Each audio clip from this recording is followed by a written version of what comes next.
Hello everybody, welcome to round 7 of the 949 series, season 7. Tonight we're at Spa. Yeah, we'll jump into the booth with Wild Cakes and you will hear his voice in a couple seconds. In front of Dan Tesaro, Ryan Whitlock, because those guys are pretty close. Matt Prim is actually within striking distance of Ryan Whitlock as well, and I think Ryan Whitlock might actually be a scratch for tonight. So expect the standings to swap around a little bit in Division 2. Division 1, Josh McKean, he's got, 13 points on Luke Southall. Ed Kerstetter, only 5 points now. This battle between Kerstetter and Hutchings is closed down even further, with Hutchings taking the win at Suzuka.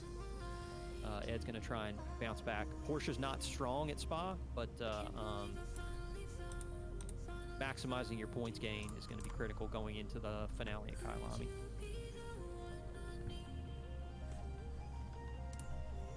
That's the standings.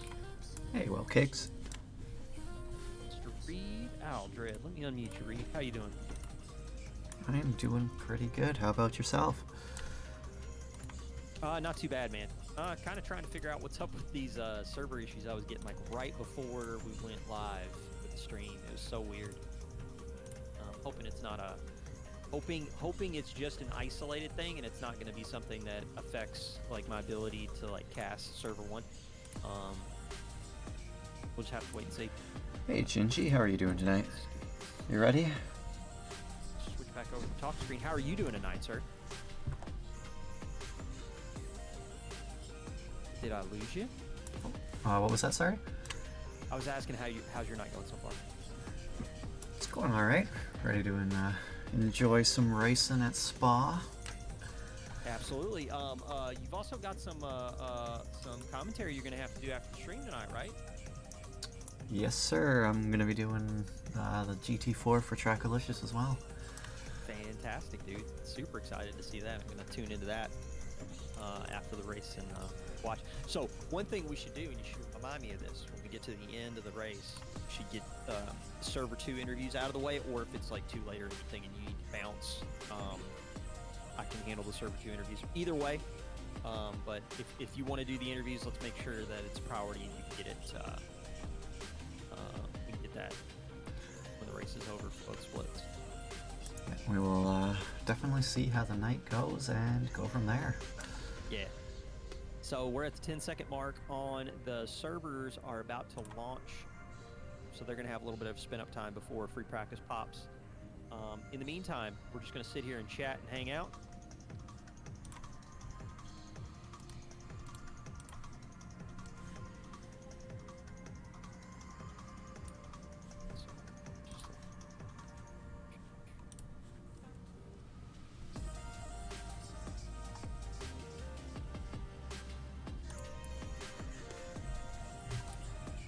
You know what? I'm doing well, Gingy. You know, ready to see some Spa, ready to... Hope you guys are all having a good night out there. Cast some legendary racing at this legendary track. How about yourself? From Shy Guy to Commentator Guy, is that in the cards, Reed? You can be Mr. Commentator Guy 98. Not really, but well, we can roll with it. I mean, the Shy Guy logos, I mean, you got those already. Hey, Cole Hawks, how you doing tonight? You ready for tonight's race? What's up, Cole Hawks? How you doing? Oh my goodness, which one am I actually on? Why do I have 2 different windows? Guys to launch.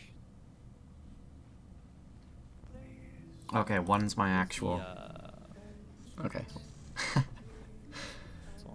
One's my browser. Probably open up both splits so that I can see the codes for both of them. Man, you're sitting P7 right now, Cole Hawks. You feeling? We're professional. Feeling good about the championship? You know what we're doing. Vulcan, how are you doing? Feel like you have a chance of taking Division 4? Thanks everybody for coming. With their final 3 races. Got the pit wall stuff set up, Reed. Also got the updated customs file, but I believe the only livery changes, Reed, were in split 1. So So it doesn't really affect me very much. Yeah. I think And so. then, Gingy, I went where ahead are and you? uploaded them James all. Alker, you're Just get P4 right yesterday. now.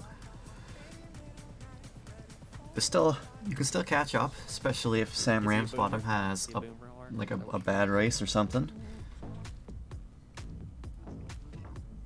But if he stays dominant, So we like got he won last 3 week. points paying rounds left, Reed, for the end of this season. We got some tight fights in both splits.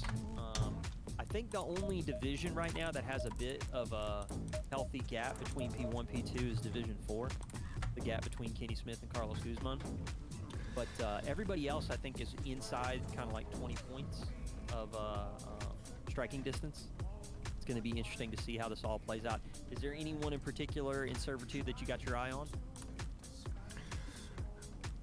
Well, between like P1 and P4 for Division 3, they're all pretty close, and essentially one race could really switch the leaderboard up quite could shake it up. Let's just say that. Indeed. It does look like the free practice is up, so let's see if I can sign into these servers and see what happens. Fingers crossed. Alright, well, I'm loading. Let's see if it actually goes through. Yeah. Especially if you qualify midfield Coalhawks, Cars in the diagonal position. you might have That's a good sign, because what would happen when the game would break? All the cars would get teleported to the pit lane, the exit pit lane, in a straight line. So we'll get rid of this. Oh, It's so weird. Load. so that should capture it. I'm hoping. There we go. So yeah, exclamation point pitfall. We'll get that up and running here in a moment. Chat. So sit tight. I'll get that set up. So read overcast conditions at Spa. It's not gonna be the rain that we saw at Suzuka, but I think most of the people are ready to be done with the rain after Suzuka. I don't know what your take is on it, but definitely seems like it's gonna be. I think it really depends on the driver. Like if you're, I believe it was Sam Ramsbottom who won last week. If you're him, you might be like more inviting for rain. Whereas if you're someone like, I believe it was like Shane Rees or Will Bruner who had like a couple spinouts during Suzuka, you might not want the rain so much. Absolutely. I think the overcast conditions. Here's what I'm hoping for. I'm hoping for the overcast conditions to create some nice, cool temperatures, so we can really see drivers stretch their legs at a track like Spa. I know Eau Rouge is going to be a tricky one for a lot of the mid-engine boys, but it's going to be pretty interesting. Got 18 loaded into server 1. Don't know what the count is for server 2. Right now on server 2 we have 19. I'm kind of curious how many Porsche drivers would like to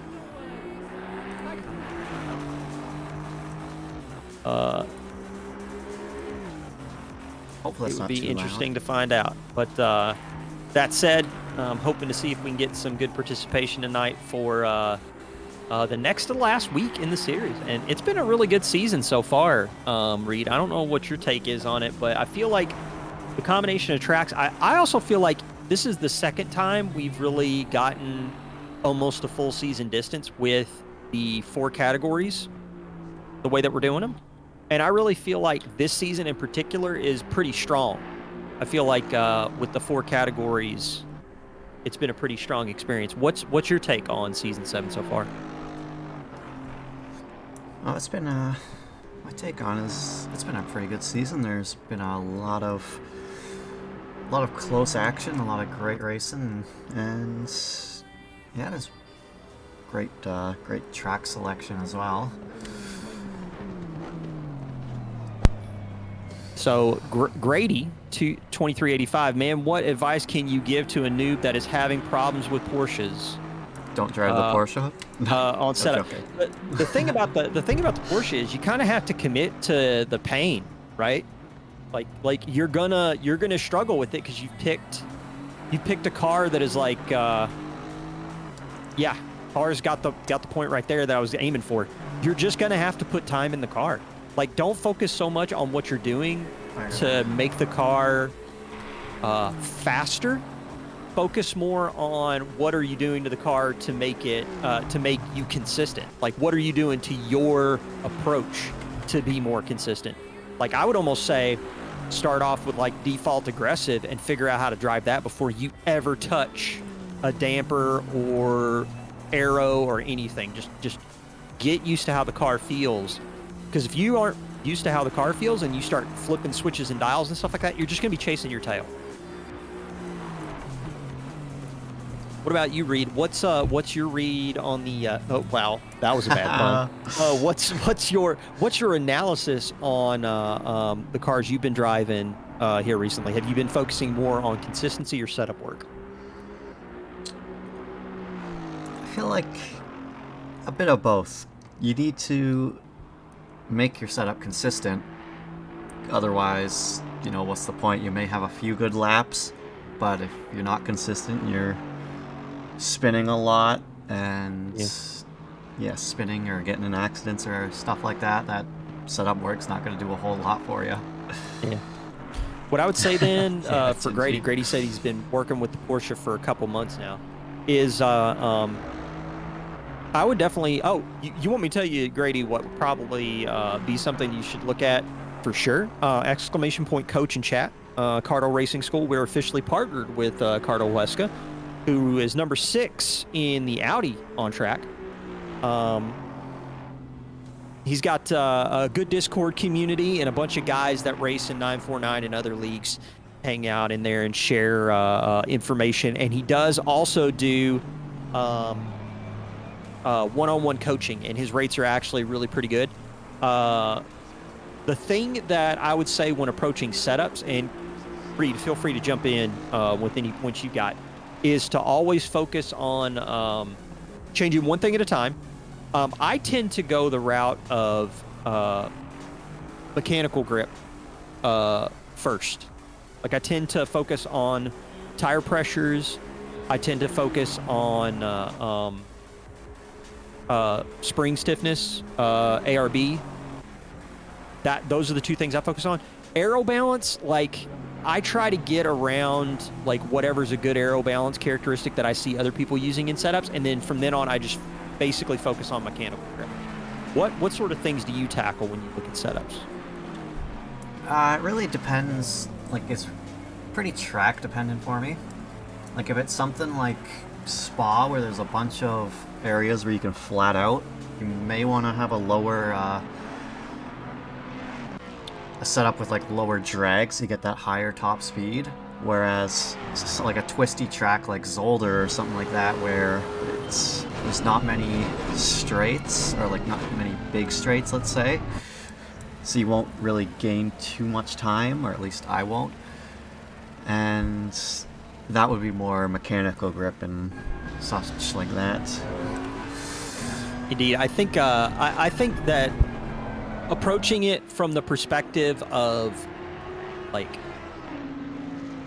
not only focus on like small changes, but focus on changes on change sets that you really understand when you add a value or take a value away, what you're getting out of the car.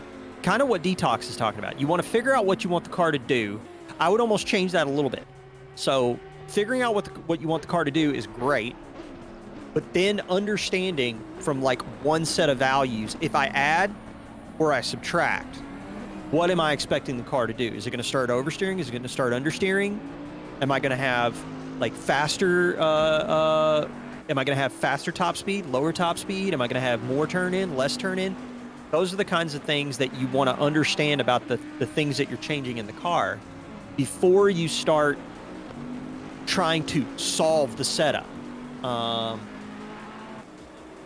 I think if you take a very conservative approach, Grady, you're gonna find the process more scientific, and you're gonna end up getting closer to the heart of what it is you're trying to figure out about the car. So we got 55 seconds left. The other cars are much easier. I don't know if that's an accurate statement, Grady. I think, yes, Eric's got it right. The Porsche is very much unlike other car, which I believe Har also mentioned earlier. The other cars, maybe they might be easier in that there'll be more reference type cars for you to compare against, whereas the Porsche is kind of like on its own a little bit.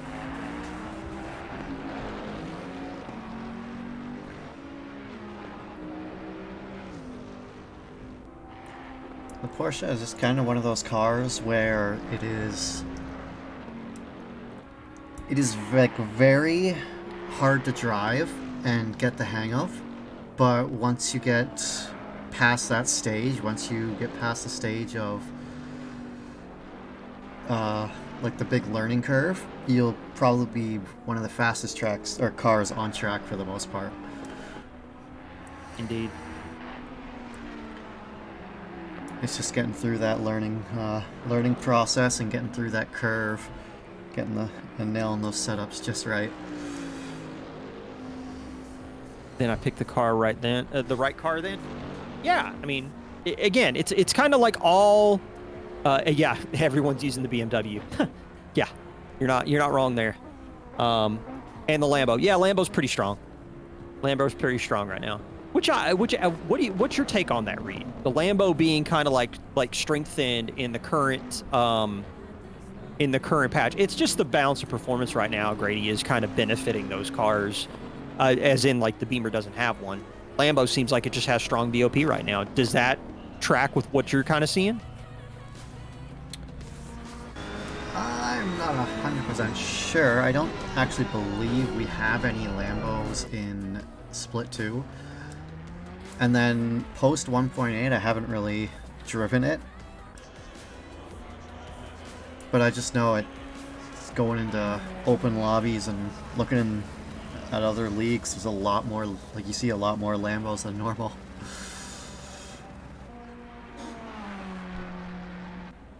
Gonna put Eric on the spot and ask him. So the Lambo, Har says the Lambo's not popular. How popular is it over there in Trackalicious right now? Well, there was quite a few on Sunday. Yeah. There's like a bunch. Now that also could be just people like getting in the car and enjoying it. That could be people wanting, another look at something. We're getting ready to go into qualifying here, Reed. So we got split qualifying like normal, right? So we've got your Division 4 guys out on track, Server 2. I've got Division 2 guys out on track right now. They got 10 minutes to set the fastest lap that they can before the Division 3 and Division 1 guys go out on track. So anyone particular in Division 4 that you're watching, looking for a good, strong time or strong result, maybe based on their performance at Suzuka?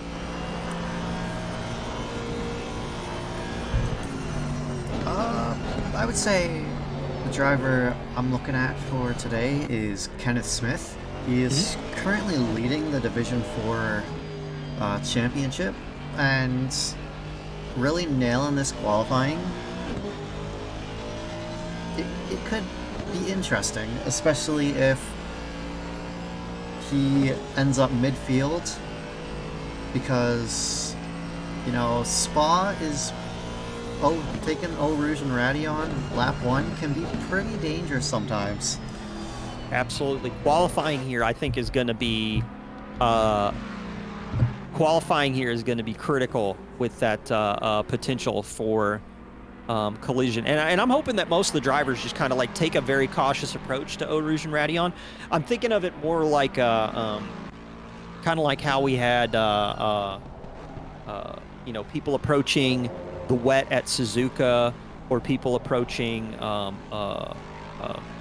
where was it that we did our pit precision? I think it was at Alton Park. Like being conservative on the first couple laps in a 1 hour sprint race is going to benefit people that are using their thinking caps. Huge overtake. As opposed to people that are just kind of wanting to like smash through the field on the first lap.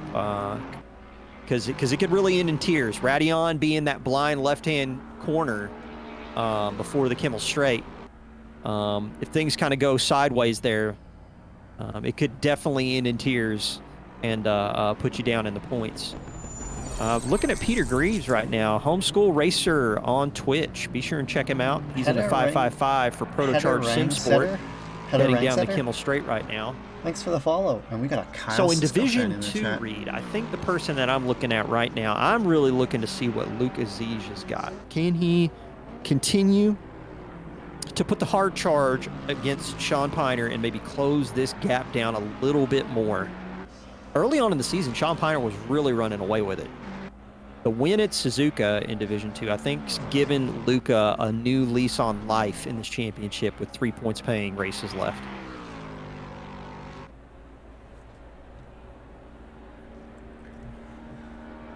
Saying the M4 a lot quicker than the M4. You forgot about the Bentley. P1 or Riot? He drops the bait. How are you doing tonight? How are things going over in Server 2 right now, Reed? What's the Division 4 field look like? Let's see how many Division 4 drivers there are. So out of the 21, we have 11 Division 4 drivers. Most of them are on their first flying lap right now, with Spa being such a long track and the lap time is very long. You're definitely going to have to put in a good qualifying as you get fewer laps than you normally would. Indeed. It's going to be all about, especially with only 10 minutes, it's going to be all about getting that banker in. I really feel like not mucking your qualifying is going to be super important here. We're on board with Brandon Meyer, Turn 1 Academy in the Aston Martin. Yeah, we've been going through Stablo right now. I've been doing this stream basically this entire season, for the Thursdays, that is. And we just started, I believe we just started doing it this season. Just getting ready to go through Blanchimont. So I'm really kind of curious. I think right now, Reed, the corners that I'm looking for, the most action, Eau Rouge Radion, definitely looking at maybe the entry into No Name, and then also it could get pretty spicy in Blanchimont if people try to push their luck and go side by side. What corners are you interested in paying the most attention to as far as the danger factor? Well, the danger factor is definitely going to be Eau Rouge and Radion, not just lap 1, but if you try to like make an overtake through those turns, you really have to trust the other driver that you're trying to overtake, because that could easily spell death, and you definitely don't want that to happen. Another opportunity or danger zone that I see is the double left-hander. That's the double like fast lefts. The downhill one? You talking about Poolholm? I think so. Yeah. So you got right now over on your stream, if I'm looking. I don't think. Yeah, they're just now going through. Yeah, Kenneth No Name Smith. corner. Yeah, so he's getting ready to approach it just right now. So he should be going into Poolholm right about now. The downhill left-hander. I was watching Sir Foch earlier today, and he actually died in Poolholm. He actually went too far wide and caught the bump, which is kind of like looming out there in that gray space. Thanks, That's off track. So yeah, you're not wrong there, Reed. It is very much a dangerous corner if you try to push it a little too hard. Too much risk may result in not enough reward. Over in Server 1 right now, we got a 2:18.802 is the top of the timesheet. Sean Piner, Mike Moaning. And let me Let me double check that real quick. I want to make sure that I'm saying his name correctly.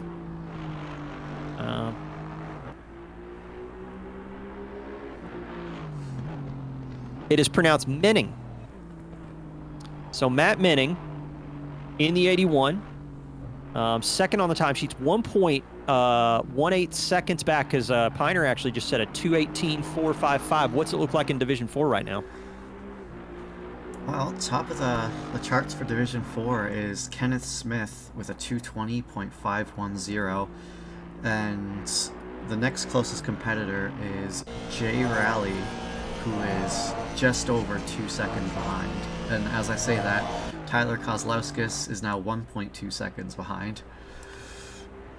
Interesting. And for the folks at home that want to follow along with both qualifying and the race, exclamation point pit wall in chat. We have timing servers up for both splits. There is a multi-stream and if you're looking for the full screen stream, by the way, of server 2, be sure and do exclamation point split 2 in chat, or just go over to 949 Sim Racing 1. My colleague, who you can hear in channel right now, Mr. Reed Aldred, Mr. Shy Guy 98 on Twitch, he's going to do the commentary for the full screen on server 2.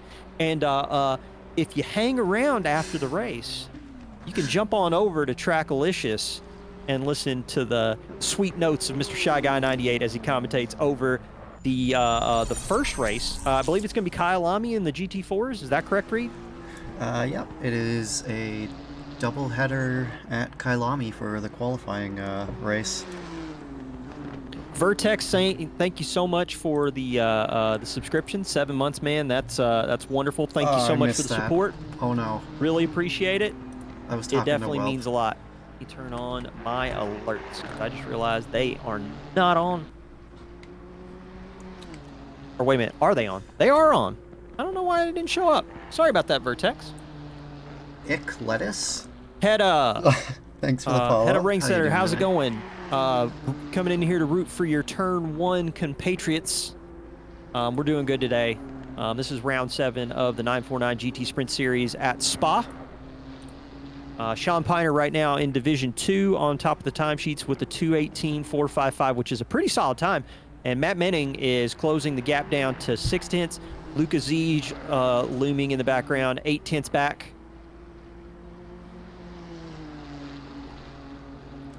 See if any of these drivers... So 7 out of 8 rounds, but drop Z-Bait. Next week, we have the series finale at Kyalami, which is the doubleheader format. Another doubleheader race for the close of the season, Reed. Kyalami. You're gonna get a good dose of doubleheaders at Kyalami. You did the GT3s on Sunday. You're gonna commentate the GT4s tonight, and then you're gonna turn around next week and commentate GT3s again at Kyalami in a doubleheader. How do you feel about doubleheaders at Kyalami? Well, I should have lots of practice by then, that's for sure. But you're gonna be super familiar with the track layout. It's gonna be top notch. Yeah, but watching Kyalami is always a blast. It's probably one of my favorite tracks in the game. With just has like a nice flow to it. And with the cheetah curb, at any moment, a driver could hit that and basically ruin their race. Indeed. And it's just the kind of risk factor, whereas how quick you can take that corner, and if you really want to push that corner.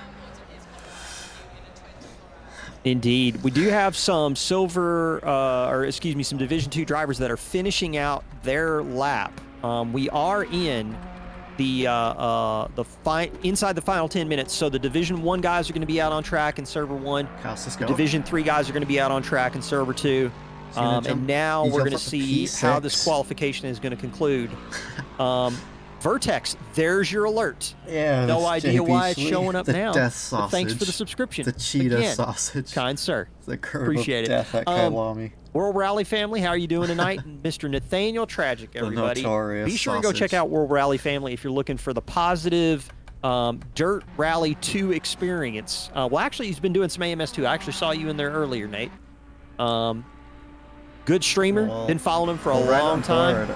You should definitely go check him out. In just a second. as he starts his first flying lap. I'm gonna in just a totally couple butcher that seconds name. time- Is that seconds time as he comes through the chicane right now? Tofu Hachiroko? He's coming around the Hachiroko. straight on. I told you I was going to butcher it. Anyway, thank you so much for the follow. And You're he watching crossed round the 7 of the line. 949 Now he's GT on Sprint his Series first at Spa. flyer. We've got the Division 1 As he comes runners on around Circle the 1. I'm actually going to source. pop over there real quick, Reed, and do a quick track walk. And let's see what it looks like Gonna go through Eau down Rouge the and Radion. straight Mr. Josh through Eau McKean Rouge leading and Division 1 right Radion. now. Now, that's a cut. That might have invalidated his stuff. So Keeping let's it go ahead pretty and switch clean over to as he makes his way around the Camel Cake Felix and onto the Camel Straight. Tvinsva in the Porsche for Madhouse Academy 819, getting ready to go into Lacombe. Very long straight. Right left section, kind of medium low speed corner, Comes through the curves that you palms can right now. use to liberal effect. I'm expecting to see some cars bunch up here in Lacombe. Into Malmedy, man. using all the curb on corner exit, basically downhill synced now up. into Ravage. A very slow speed, almost a hairpin. Yeah. Pushes out wide, but not same. too wide. Didn't compromise his entry into no Sunday name was corner. fun. This one right here, you can cut liberally, but if you get all 4 past the I hit it, the I red believe, yellow, once. you're going to get Luckily, your I time didn't invalidated get into put in the Pujon. Now, this wall, is what but- Reed was talking about. A very dangerous corner if you push too hard on the exit of the second left-hander. This right here seems to be pretty well composed. Into Lafani now. Right, left complex. Using the curbs. He's going to push out wide, but way too wide now. That's definitely going to be a track cut. He's going to have to hurry up and loop back around so he can try and get a time set. As he comes around campus. Through Stavlo now. It's Stavalo. Oh, and now he's going to abort on me. Aborting on me. Josh McKean behind him It's, is going to very finish out the lap. Let's see what windy Josh does as he section, gets but ready it's to go still through flat out for the most part. Paul Friere Depending into on your setup, you might be able to Blanchimont, flat fast out this, left-hander, an area where if you've got a car that's Might really be able to slippy flat on the out back end, Blanchelot, you can totally as lose he it. does, we see there. Into the Makes a bus stop with chicane now, bus on the stop brakes. chicane. Perfect corner entry. Let's see And now what blast kind down the of start finish time straight he's away gonna towards the source. cross. Luke the Southall, line with. top of the timesheets, 2:17.0. Reed. That seems like a pretty quick one. And he takes pole. Yeah, well, we just rode on board with Will Brunner and for a lap, and his first flyer, he said a 2:19.917. Yeah, we will go to broadcaster. 2:19.57. Is that what you said? 917. 917. Excellent, man. So Tanner's There like, we just go. join the 949 Discord, so I'll be Kevin around more often Blanchett. now. That's my main issue with this, of course. I'm bad for swinging too wide and getting a cut. Yeah, absolutely, man. It's a very tricky complex. Very tricky complex. Blanchett with a Man, I need a 219, graphics card bad, but yeah, 735. the game is good. Oh, you're talking about AMS too? Yeah, the No Madness problem, is man. just so good. He's just seeing how Yeah, Will that is a Brunner was lap doing right on there. his lap. A 2:17.085. I'm going to turn off the autopilot. Let's take a look around and see who's got some gains. Josh McKean's got Who are we 7 gonna jump tenths. on board with now? We're going to hang out with Josh for a bit. Okay. That might be a cut. James Alker just started He his might have just first invalidated. flyer of the session. See what he's able to accomplish. Shinji 3. Looking back through the data. Dan Good's got 7 tenths. Carter Huesca makes in his way 4th right down now to with a Eau Rouge and Radion. 2:19.057 has 4 tenths. It's going to push him up into the mid to high 18s, putting him around Luca and Sean potentially. What's it look like as far as track limits right now? Do you see like anyone in particular struggling out there? Do you feel like most people got the track figured out? There's a few people who have been struggling with like trying to keep Eau Rouge and Radion flat. They've been validated at the top of Radion, just haven't been able to get that turn in and staying within the track limits. But other than that, it seems like that is the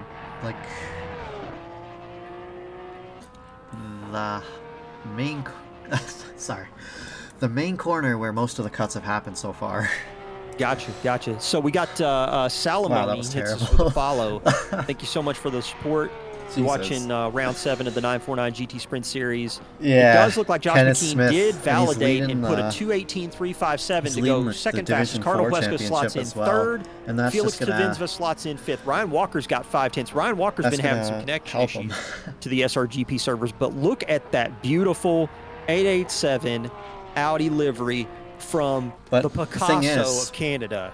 if you're Mr. starting, Kyle Friesen from Madhouse Racing as he comes across like, the you line. guys are Where gonna be does Ryan starting mid, put the Audi? midfield, 7th right? fastest, 2.3 back. that could be more dangerous than starting. We got 2 minutes and 24 at the back. seconds Like you left could, in that could, it qualifying. could be bad. Just looking around right now. Nick Gonzalez, It who could was be. super quick at It just Suzuka. depends on how much everyone respects Eau Rouge and In the Radio McLaren right now. lap He is one. headed down. Looks like he's heading down 'Cause Kimmel Straight right now. I on believe approach last to season we ran Spa. We had to Lake red Home. flag one of the servers. In terms of the times that you're seeing right now over in Server 2 right now, Reed, are you seeing, is the field pretty condensed, or does it look like anyone in particular is running away with it? So right now, it is under 2/10 that, like, between P1 and P2, but then between P2 and P3 are about just under 5/10. Interesting. Looking at Luke Southall right now, looking to extend a massive lead right now. 2:16.7 was provisional pole from Luke. Yeah, he's in another world right now. Apparently, he has figured out drop Z bait in the Sprint GT chat. If you're pretty in clean member of for the the most Sprint part, GT, especially at race starts. permission So, set, the liveries are loaded hopefully over everyone there. gives each other enough respect. I also could where just nobody send you wrecks the Eau custom.zip file Rouge, if you've got but like a that Google is Drive or hopeful anything you want to thinking, share with me. I can just and drop it in there for hopefully you. that happens. So 2:16 comes across the line. 2:16.682 improves 1.6 seconds between Luke Southall 2:17. and Josh McKean. Josh comes across the line, Revan, yes. improves by 4/10. We'll see. That's where, not going to be enough.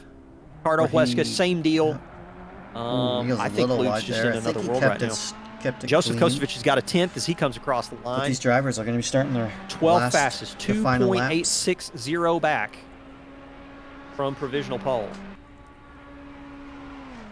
Nick Gonzalez did end up cashing in third fastest, 1.470.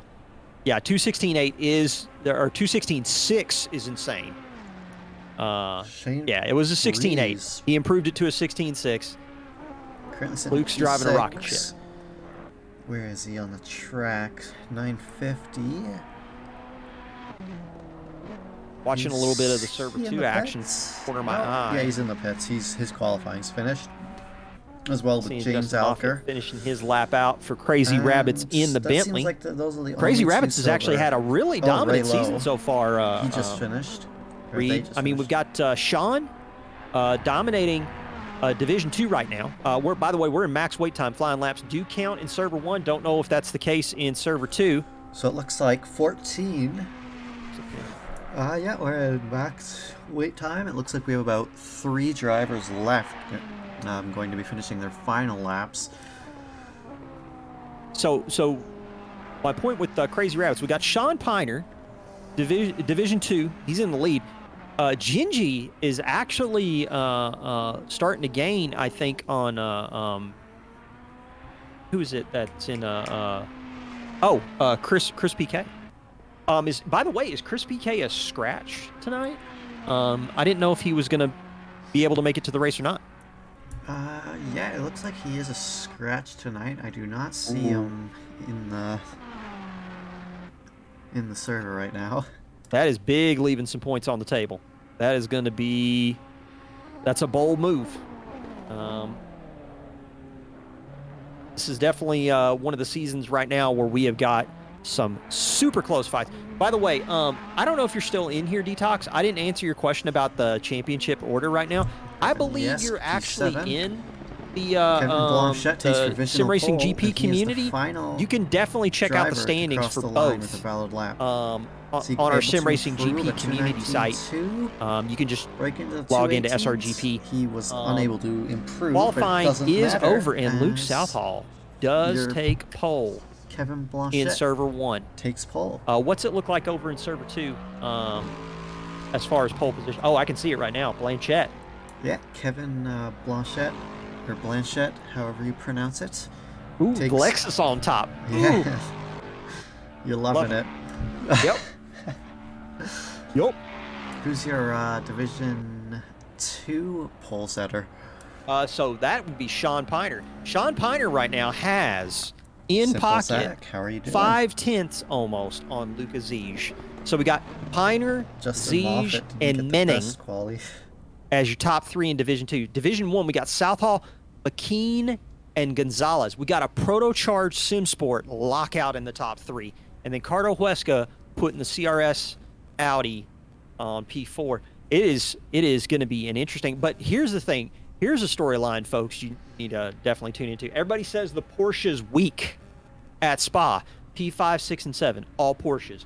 Look over in Server 2, Gingy. P2 in the 23. Like, I don't know necessarily if the Porsche is that weak around here.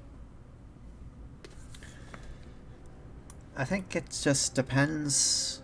Well, yeah, it depends a lot on the setup, but also the windy bits. Like, if you're a Porsche, you're gonna lose a lot of time going down like the Kemmel Straight and all that. Mm-hmm. Yep. But if you can make, I believe it's like 7 or 8 tenths to the person behind, the time you get to, I think it's La Source.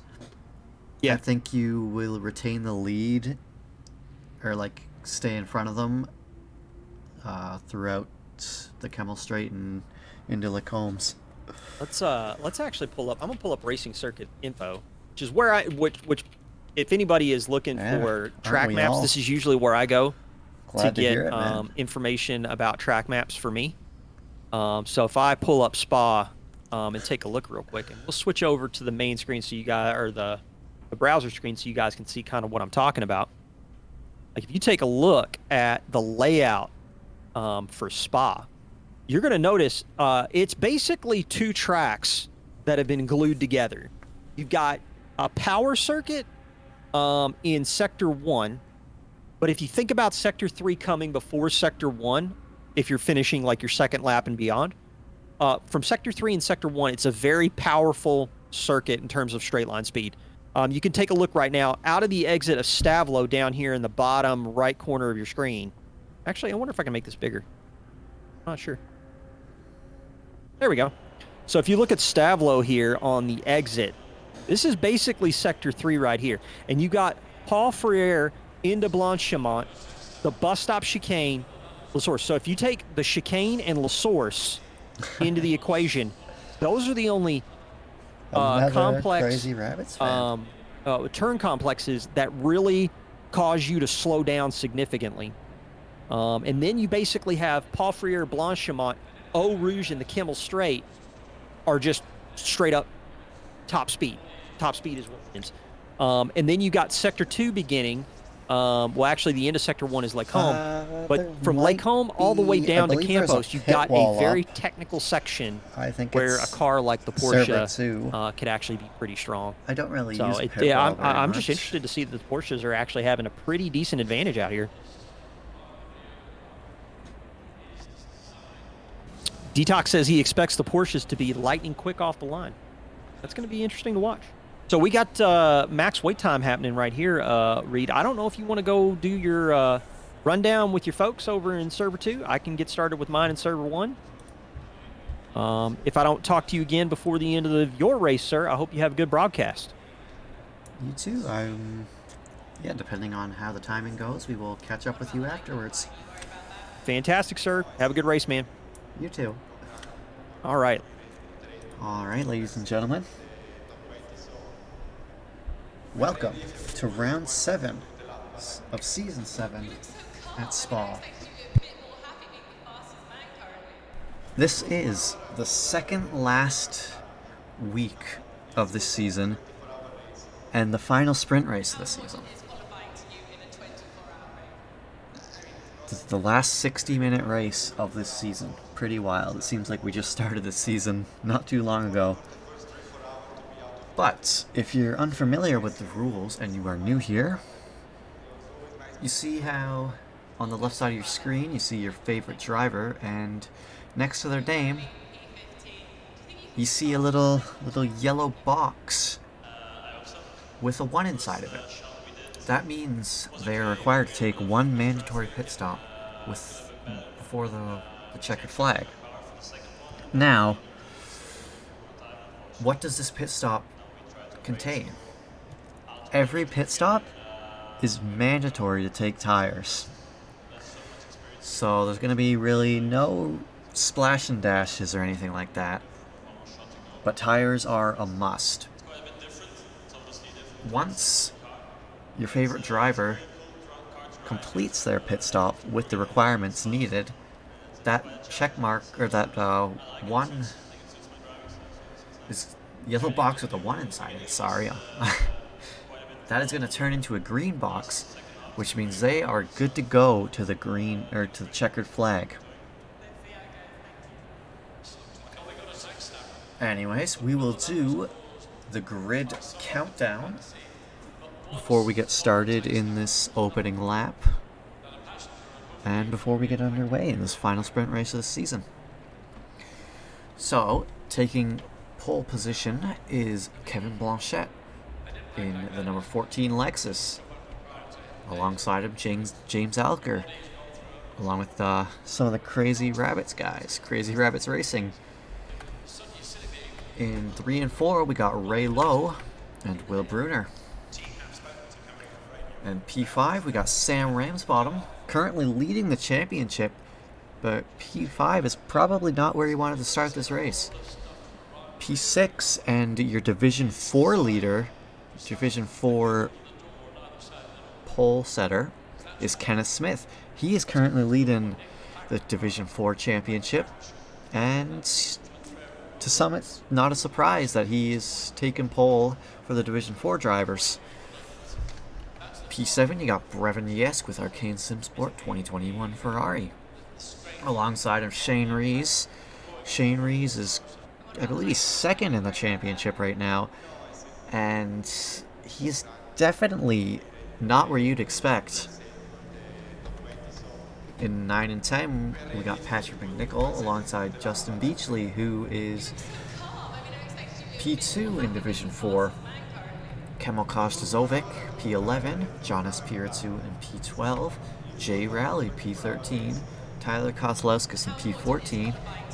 And you hate to see it, but Justin Moffitt with the Crazy Rabbits Racing Bentley starting P15.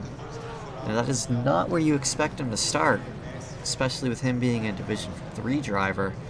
He's going to be caught in the middle of a couple of Division 4 drivers.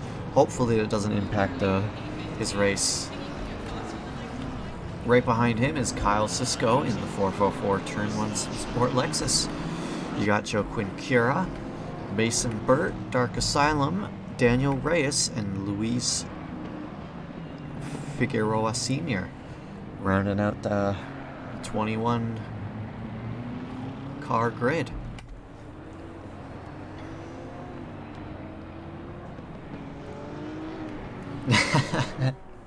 Yeah, he's just sandbagging, is he?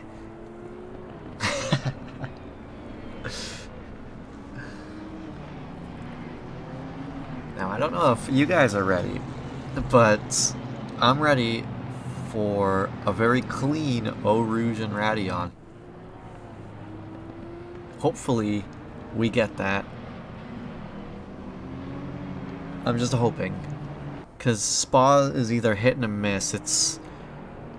It's either clean or red flag. I don't think there's any in between.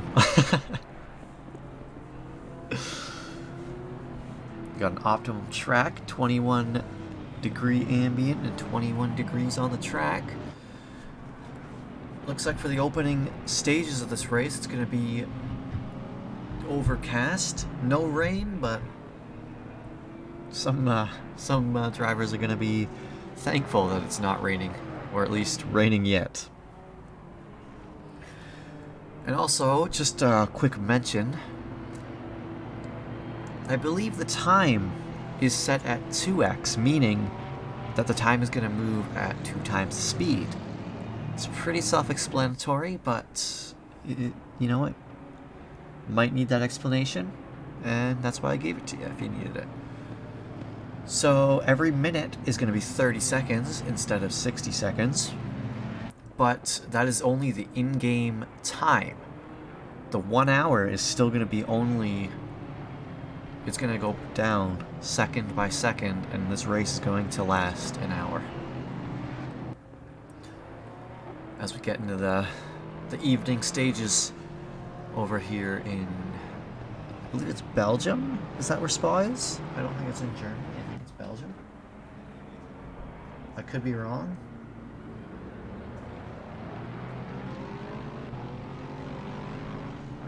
Yep, it is Belgium. Okay, cool. I was right. I didn't make a total fool of myself. As we are still doing our warm-up lap through this very long lap of Spa. These drivers trying to get some heat into their tires before starting this one, as they make their way down this fast left kink, which you can flat out very easily, as Kevin Blanchette starting to make his way around Blanchimont. Is that the Ardennes, is that part, like a part of Belgium, like a city in Belgium? I'm guessing. Dude, wouldn't that be sweet? You go see a race at Spa, and then you go see a race at Nürburgring in the same weekend? That would be wild. As they come around the bus stop chicane, but crossing the line does not start the race. They start the race after La Source. And they start the race going into Eau Rouge and Raidillon.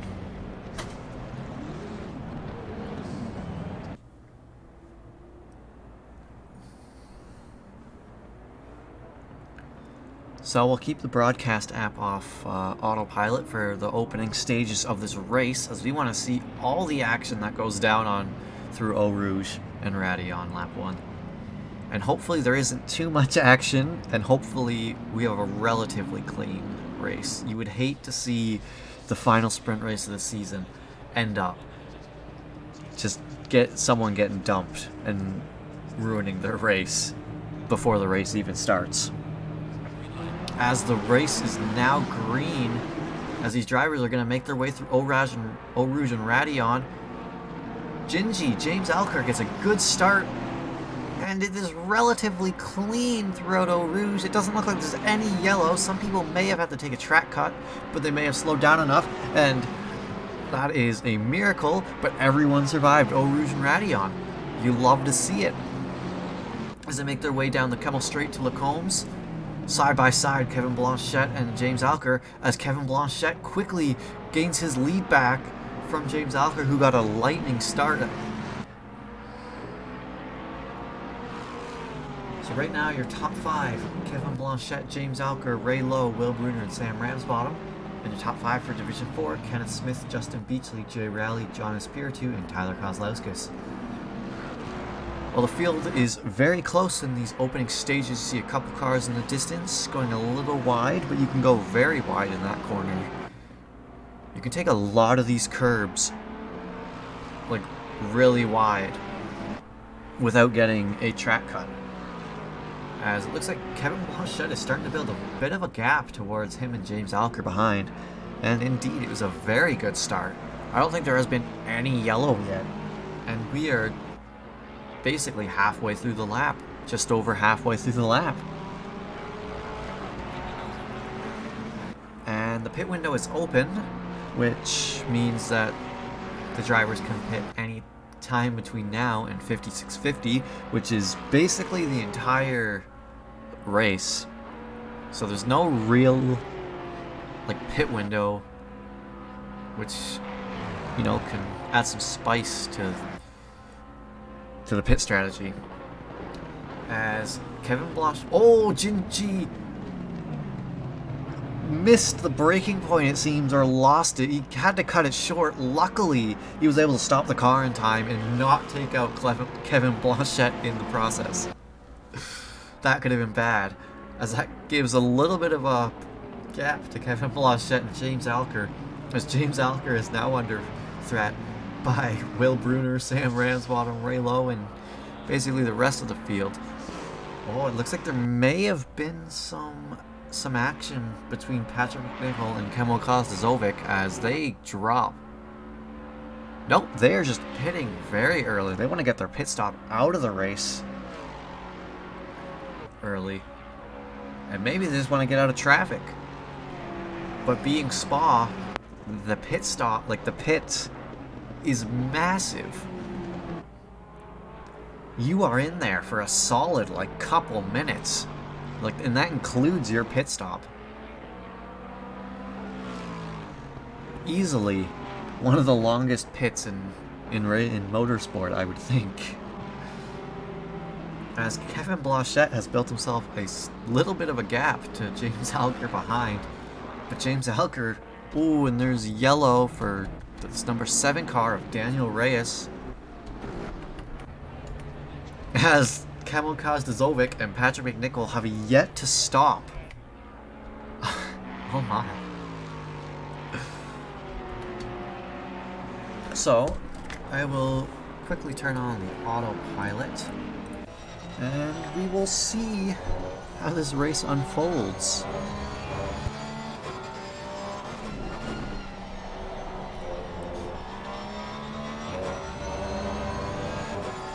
James Alker is not under direct threat from Will Bruner, but he isn't too far behind.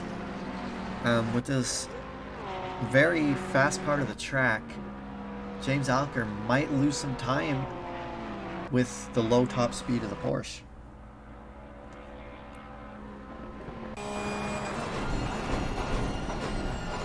Yeah, it's definitely going to be an interesting strategy indeed. And it looks like they may actually come out in the middle of traffic. Patrick McNichol is moving. Looks like he's just going to be able to beat the traffic. But Kemel Kostadzovic is still not moving yet. And he's going to come out in the midfield of all this traffic. And he's going to have cold tires. So Patrick McNichol, his pit strategy, if he wanted to get into clean air, worked. But maybe there was damage for Kemel Kostadzovic, as he is still in the pit lane, and he is still yellow.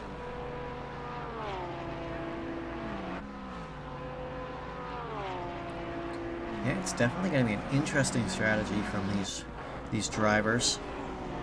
But Kemel Kostadzovic still isn't moving. Hopefully, it's nothing serious and he can get on the track soon. As Patrick McNichol drops to P20, but he is the first driver to complete his pit stop. As I believe, in 88, who is that? That is Mason Burt. Hopefully, he stays out of the way of these drivers and doesn't collect anybody on his rejoin.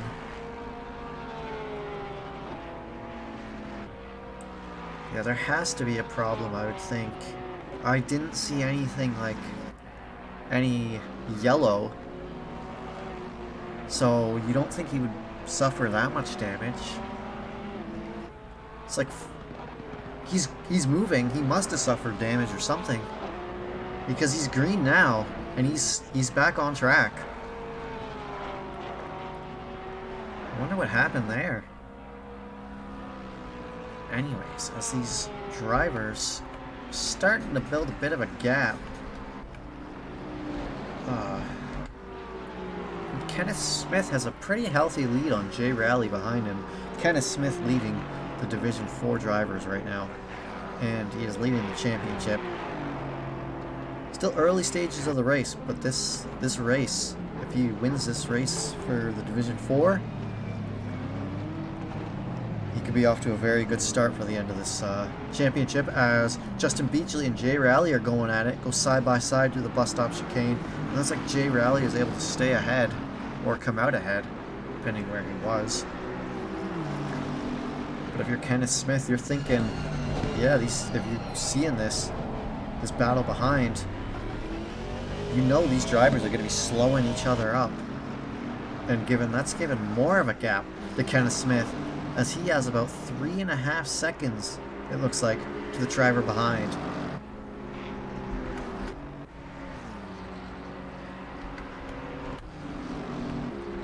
Yeah, and as stated, Justin Moffat has climbed his way from P15 all the way to P11 so far. And he's going to get a good run going down this straight. He's not going to get close enough to be able to make a move on Justin Beachley, as these two drivers aren't battling for championship, but Justin Beachley and Jay Rally are fighting for championship, so they might not let him go by very easily. As Mason Burt, he is taking his pit stop as he enters the pit stalls.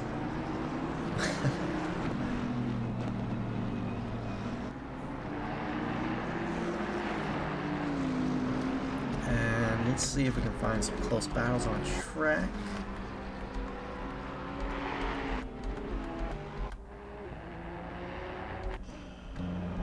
Oh, and it looks like there's trouble for Kyle Sisko, as he's facing the right way now. Thank you, camera perception. Gets passed by Luis Figueroa Sr.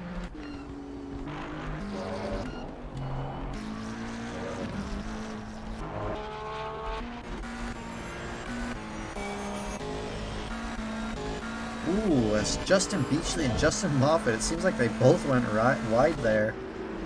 And Jay Rally has built himself a bit of a gap to Justin Beachley behind. He's got about a second on him.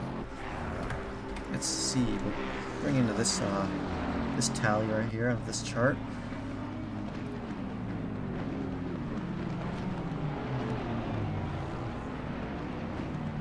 As who is that who's taking the pit stop? Is that 38? That is 38 of Ray Lowe in that McLaren. He's taking a pit stop quite early on in this race.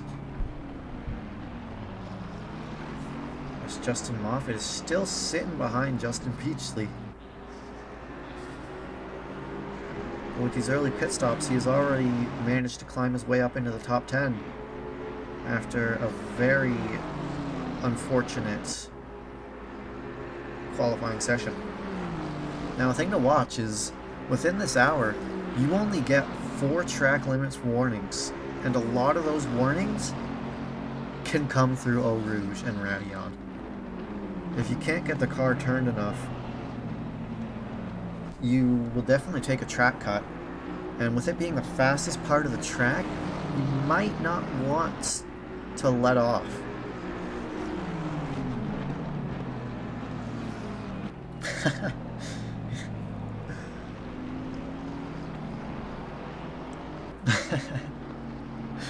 We're anti-NASCAR. Keck W. That is true. Unless it's a road course. Or like a roval.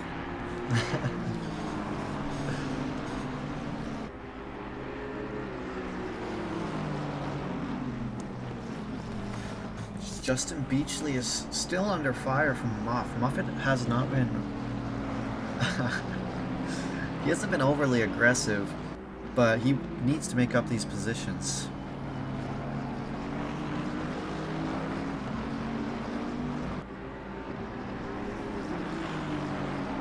Oh, it looks like there's a yellow flag for, I believe that's Patrick McNichol. Nope, 38. Nope, it's 33 of Patrick McNichol. Right before the bus stop. May have caught a bit too much curb or maybe got some oversteer. As it looks like Shane Rees and Kenneth Smith are pretty close, but they are not fighting for division. As the auto broadcast app, the autopilot, brings us back to Justin Beachley, He's currently sitting P3 in Division 4. Separated by Justin Moffat, who I believe got passes Justin Beachley. And now Justin Moffat's going to be hunting down Jay Rowley.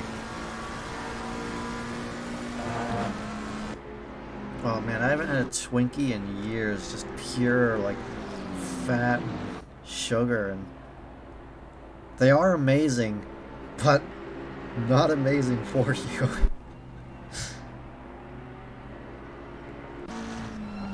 As I'm surprised Justin Moffat didn't try to get the slipstream going through that Kemmel straight. Oh, big spin from Jay Rowley. I don't believe there was any tagging going on there, but that's going to drop him down to P11, getting passed by Justin Beachley and Tyler Kozlowskis. As it looks like Kozlowskis was able to pass Beachley as well. And that's going to jump him up to P2 in Division 4. Oh my goodness. Decallum Big Papa. Thanks for the follow. Tell me how poorly I butchered that name. My goodness.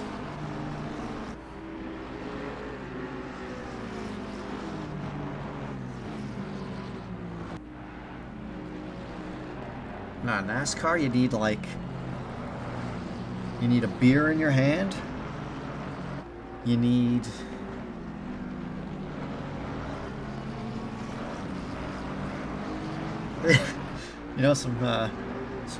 you're right, Twinkies. Twinkies are, I think those are a lot American. Yeah, beef jerky and Busch Light. You know more about NASCAR culture than I do.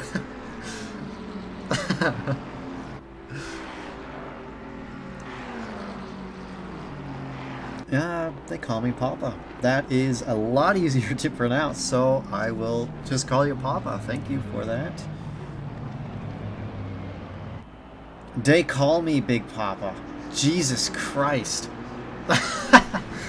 It's hard to, without, the capitalization, it's hard to see that, right? But they call me Big Papa. That makes a lot of sense seeing that. How are you doing tonight, sir? Or madam? But I'm assuming if you're called Big Papa. But who knows? How are you doing tonight? Or maybe you're even non-binary. Who knows? Who knows? As we're sitting on board with Jay Rowley and John Espiritu currently fighting for championship position.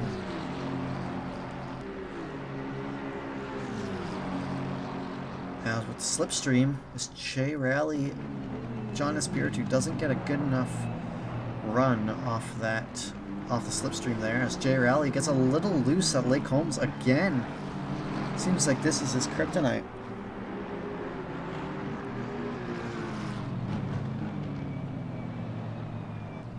I'm glad to hear it, man. Well, not man, but I'm glad to hear it. And Gingy is making the moves, as he is now within a second of Kevin Blanchette, who's currently sitting P1 in that 14 Lexus.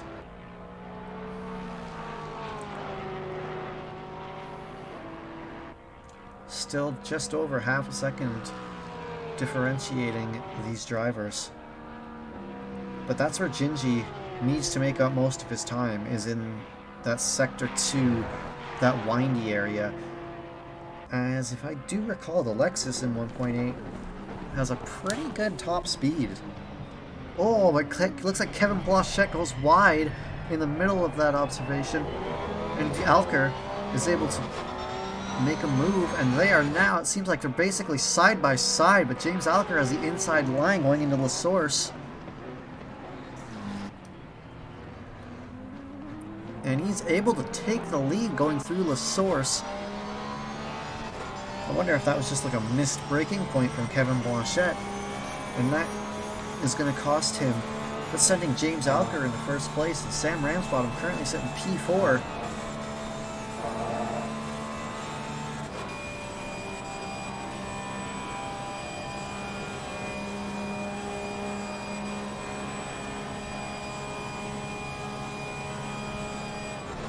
I just don't like beer. Cheap beer, yeah. Your name is from a Notorious Big song. I don't listen to Notorious Big, so I haven't got the slightest clue. Keith Stone, the Keystone spokesperson. Keystone, Natty Ice, and Bush Light. Well, I'm a Canadian, and I don't think some of my family hates, like, they don't mind hiking it. Yeah, they like Stella for the most part, but I think Stella's pretty expensive. If I do recall, I'm not a beer drinker, so I don't know how expensive beers are. Corona is pretty expensive. It's my family's main squeeze of beer.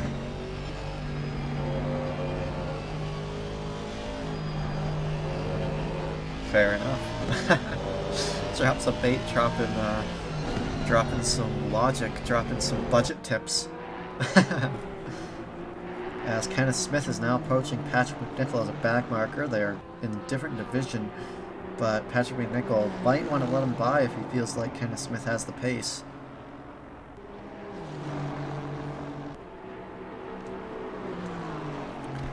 As let's jump back to P1 and P2 is still James Alker and Kevin Blanchette. After that unfortunate mishap at the bus stop chicane that let Alker go through into P1.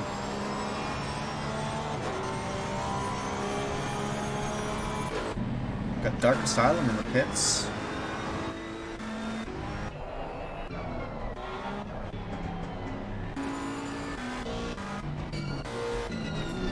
I mean, the field is John Espiritu hopping in, making his pit stop about just under 20 minutes into this race. There aren't many drivers that are close, like insanely close right now. We will hop on board with, I guess, Will Bruner and Sam Ramsbottom. These drivers are just over a second apart.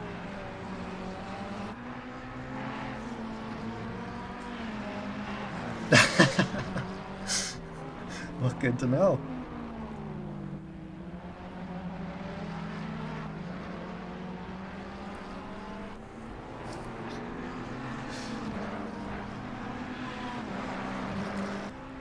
Sam Ramsbottom has closed the gap a little bit, just over half a second behind Will Bruner. Will Bruner taking your last podium position for Division 3.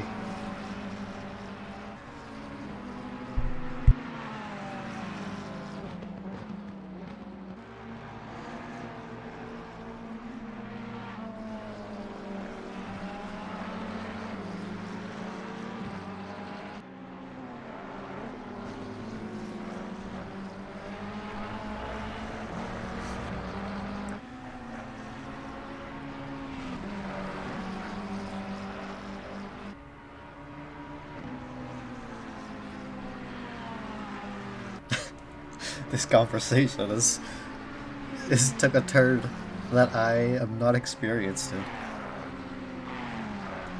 I just can't stand the taste of beer.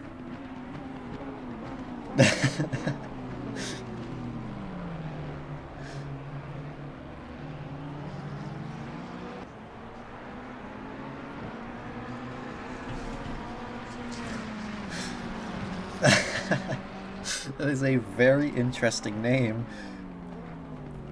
I don't think I'll say it on stream. But yeah, that is a very interesting name.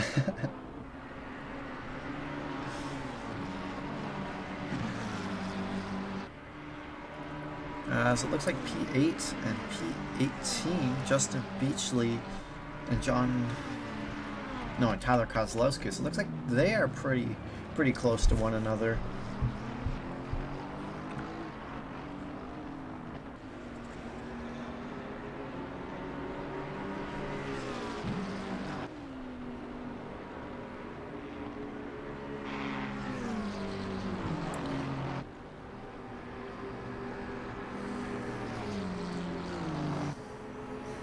as they come down the Kemmel Straight.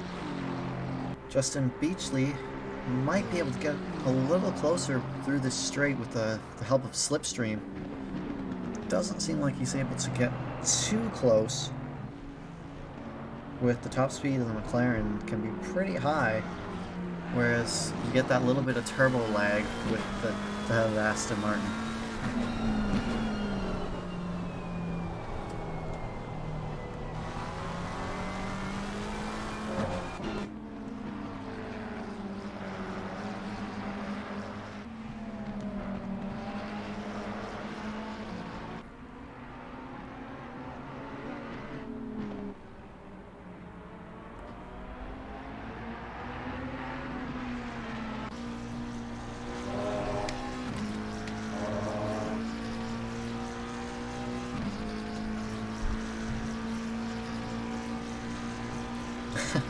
Sam Ramsbottom trying to get around Ray Lowe.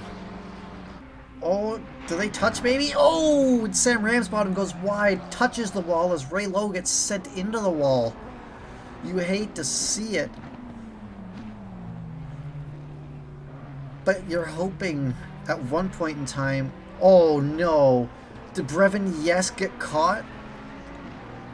Oh no, no, no. And 38 returns to pits. That's Ray Lowe.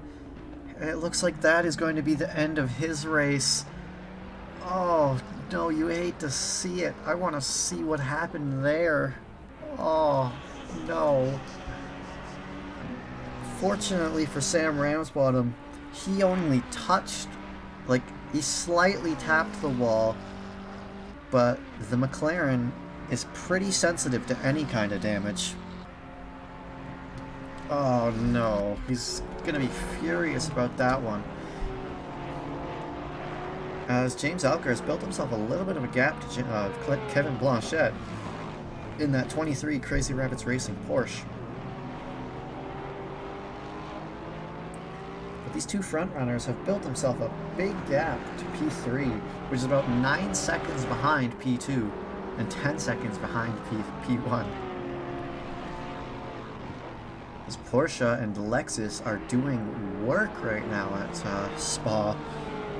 So we're at just under 25 minutes into this race, this final sprint race of the season, as next week is the doubleheader, which will be worth, I believe both races will be worth double points. And yeah, I believe those are two 30-minute races.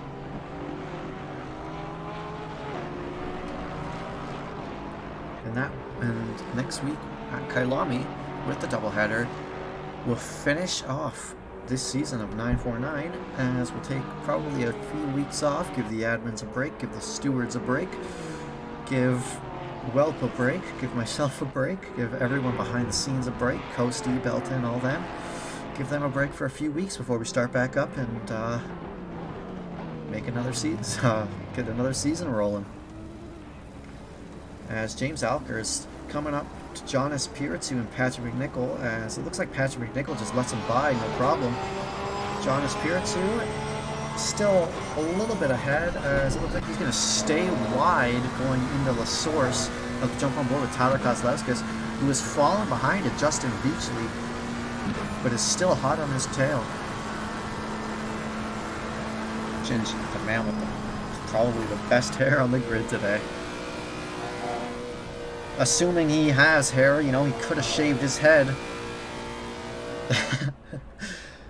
But we can't see it because of his helmet. He could have no hair at all. Or he could be rocking a mohawk underneath that helmet. Quite the lion's mane.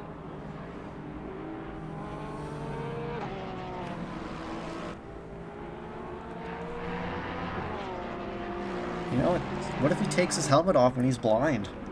Or not blind. What? Bald. I'm losing my mind, everybody. He's driving a race car blind. No, what if he takes his helmet off and he's bald? There we go. Could have shaved it just for this race.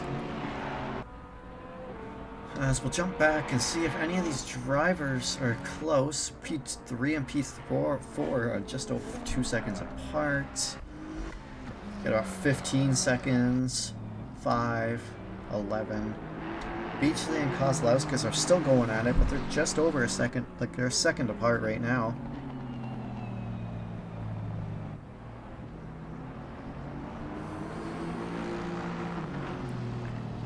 Yeah, let's make that happen. Let's make that trend, you know? Gingy the Lion. Yeah, if he wins this race, we gotta see if he went bald for the race or not. That'll be a very interesting interview question that is totally random to everybody else but us. James, is it true you shaved your head just for this race, for this final sprint race of the season? And if you haven't, if you win this league, are you going bald? If he wins, if you win, I love it.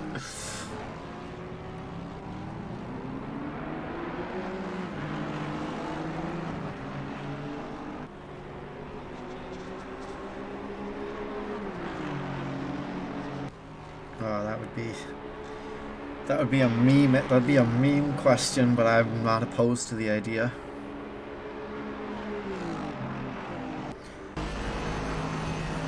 So now we're on board with John Espiritu and Brevin Yesk.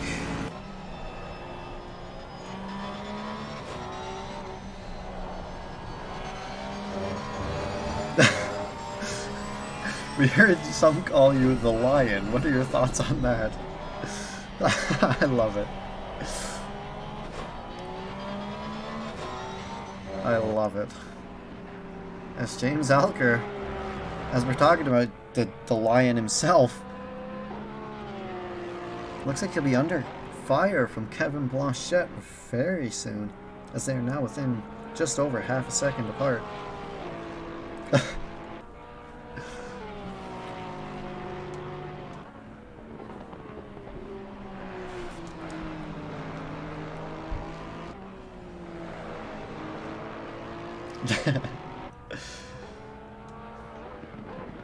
At least a 10th. Dude, it's all about that weight loss. Like, you know? What's hair in racing? It's just... it's ballast. That's what hair is. The hair is just slowing you down. Get rid of the hair, boom. At least a 10th. Especially when you have a full head like the Lion himself. As we cross the halfway point in this race, looks like some of the drivers have made their pit stop, and James Alker, the race lead, is going to jump into the pit stop, giving the lead to Kevin Blanchette so far. He's the Lion because of his ferocity on track. The hair is just a coincidence. That is amazing.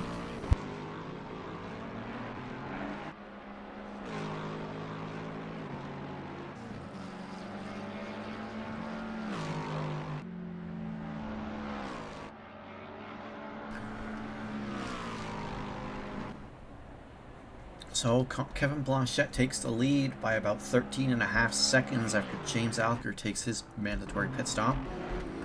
See if there's any close battles on tracks. It looks like Justin Moffat's taken his pit stop, Sam Ramsbottom's taken his pit stop, and Jay Rowley's taken his pit stop. Justin Beachley's going to follow, taking his pit. And is Joe Quinn Kira going to follow? No, he's going to stay out on track. Everybody is pretty spread out other than Tyler Kozlowskis and Brevin Yesk in P13 and P14. Now these drivers are not fighting for championship, they're just fighting for position on track, as it looks like Brevin Yesk is able to get by Kozlowskis with no problems, as Kevin Kozlowskis, Tyler Kozlowskis is now just under a second to John Espiritu behind.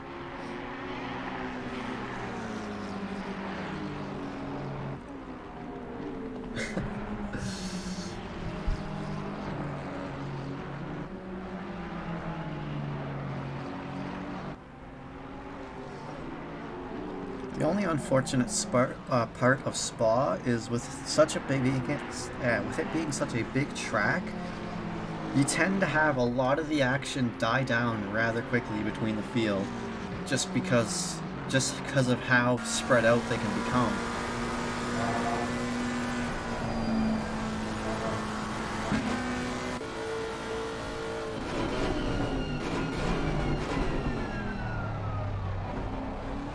So do we make this entire interview just... Oh, is that 14? Who's 14?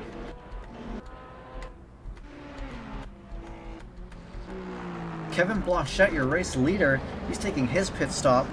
Let's see where he comes. We'll turn off auto broadcast, as it's not doing us much good at the moment.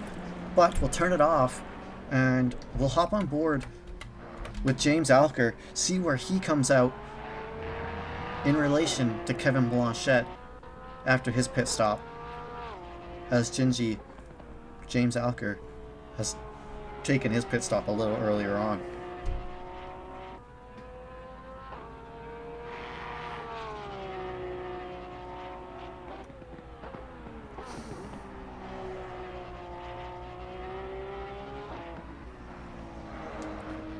Holy crap, that is the greatest, we need to make that a copy pasta. I remember one time... Oh no, let me get in, real close.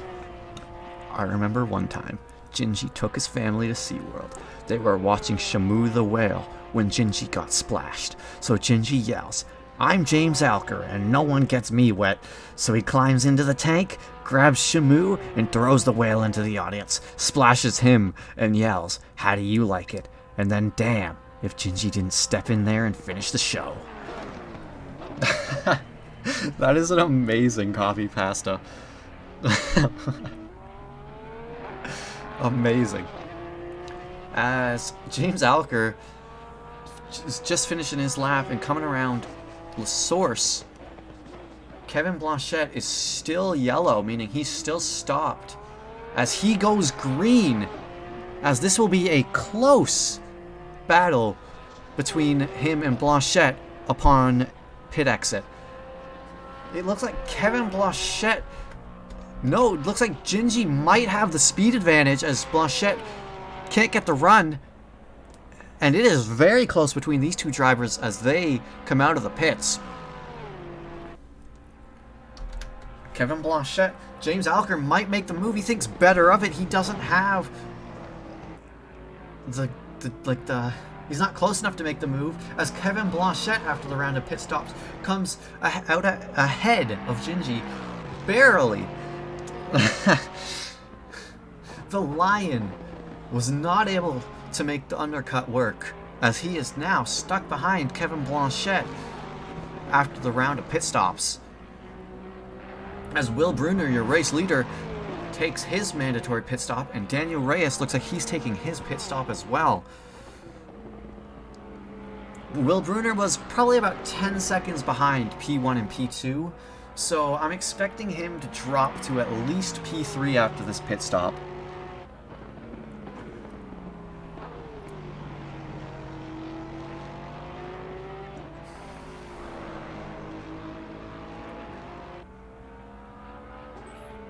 As Joaquin Cura actually has a chance of taking the race lead if he doesn't make his pit stop here, but it looks like he is taking his pit stop, it looks like.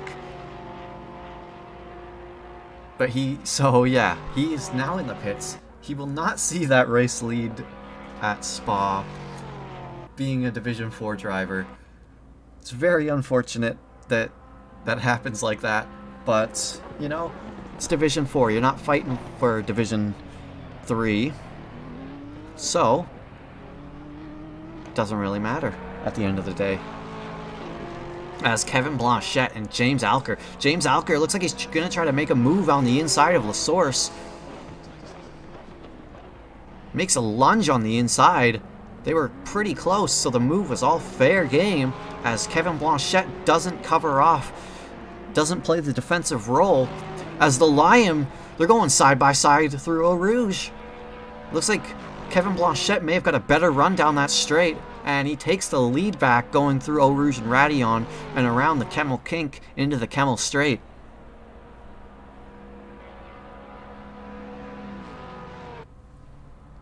Yeah, maybe.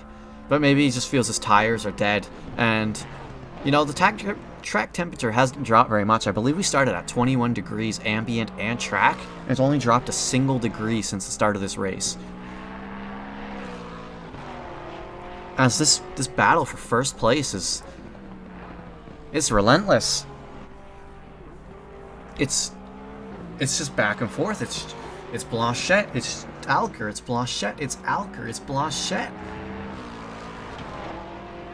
Or should I say, it's Blanchette and then the Lion. Oh. Well, let's do a quick scan, see if there's any close battles on the track other than these two front runners. Oh, and it looks like Patrick McNichol died through Eau Rouge and Radillon. You hate to see it. Hopefully it looks like he stays clean and doesn't collect anybody, and he rejoins in a safe manner. But it doesn't look like there is anybody remotely close to each other than Kevin Blanchette and the Lion, James Alker. The King of the Jungle must reclaim his throne here in Belgium, in the legendary Spa-Francorchamps. I don't know how you say that. I probably didn't pronounce it right. That's my North American pronunciation coming into play.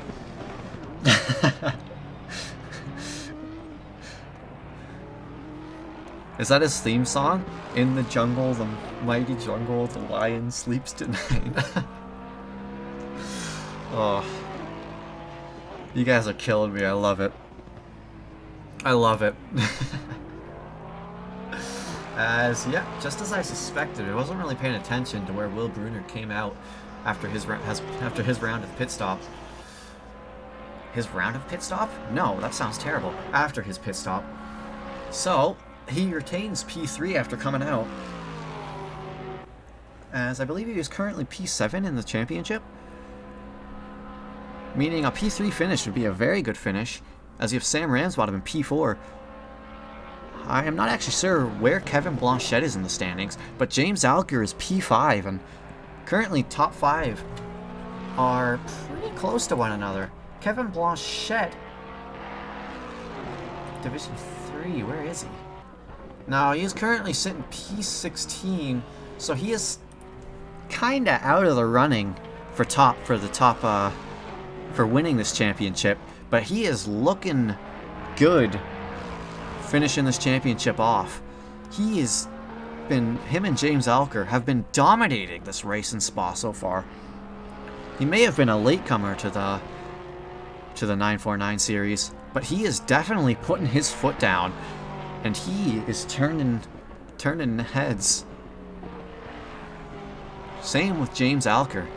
James Alker, I believe this is Kevin Blanchette's first season with 949. I could be mistaken, but this is James Alker's second season with 949.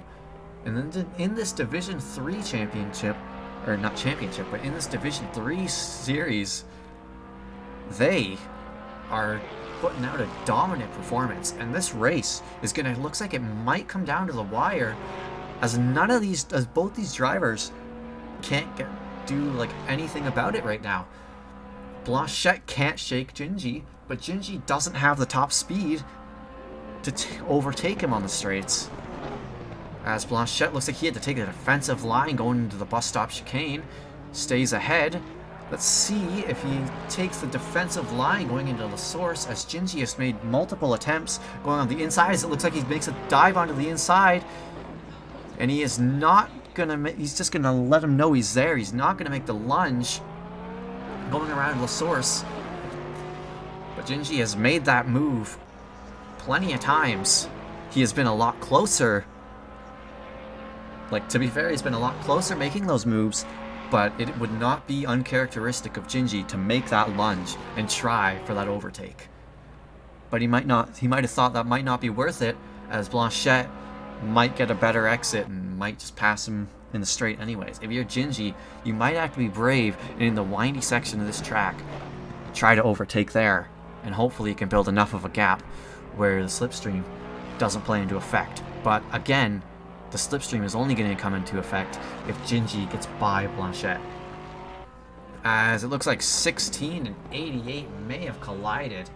That's Figueroa Sr. and maybe Mason Burt. But we don't know. Yeah, he might be saving his tires and, you know, might just push towards the end of this race, the final, like, 10 minutes or something. It's always possible. Yeah, you know what? I don't know if that's an actual, like stated fact in history, but he probably said that, you know? Abe Lincoln, he probably said something along the lines of that. If there's a gap and you don't take it, are you really a racer? He probably said that at some point in time.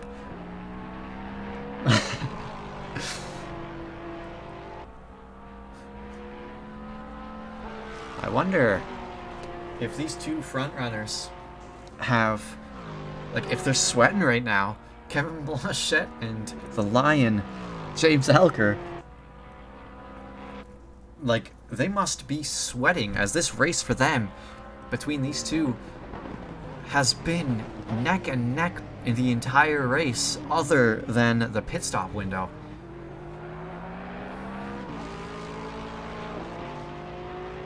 Yep, very wise man. So, you know, it wouldn't surprise me if he said that, you know? As it looks like Gingy was not able to make that, wasn't able to get close enough and make the move on the source.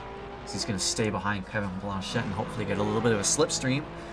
But the top speed of the Lexus seems to be proving superior to the Porsche, even with the slipstream effect.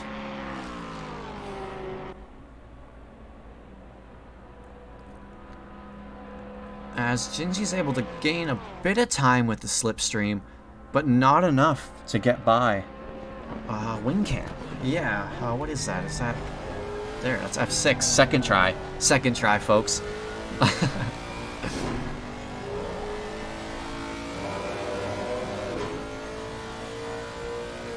You know what? That's not a very good, good one there. But, you know, what if... Going through La Source. Yeah. King Rhino curse. Not the broadcaster cursed, the King Rhino curse. Nah, but maybe going through La Source and through down the straight to Eau Rouge and Radeon. We'll go into wing cam. Now that I know what key it is. 11 and 8, or 18 and 8. Is that an actual battle? It is. It's between P9 and P8, between Tyler Kozlowskis and Justin Beachley. These drivers are fighting for a position, and it looks like they are fighting for P2 and P3 right now in their division. As I say that, 16. Okay, that's Luis Figueroa Sr. He's off. Don't know what happened there, but he is returned to the garage as Blanchette has built himself a little bit of a gap to James Alker, the Lion himself. But maybe through these turns, he can gain a little bit of that time back. As we'll go... try DOTD. Try DOTD. I don't... Kevin Blanchette comes around the source. We'll go into wing cam just like I promised. See how Gingy gets close after this, the Kemmel straight.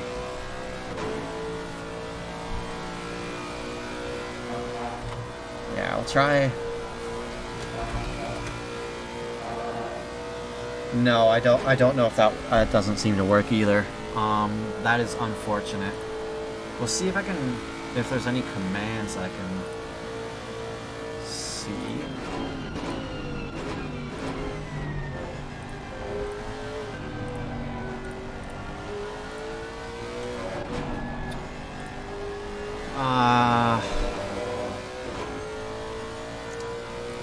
Chat commands. Let's see.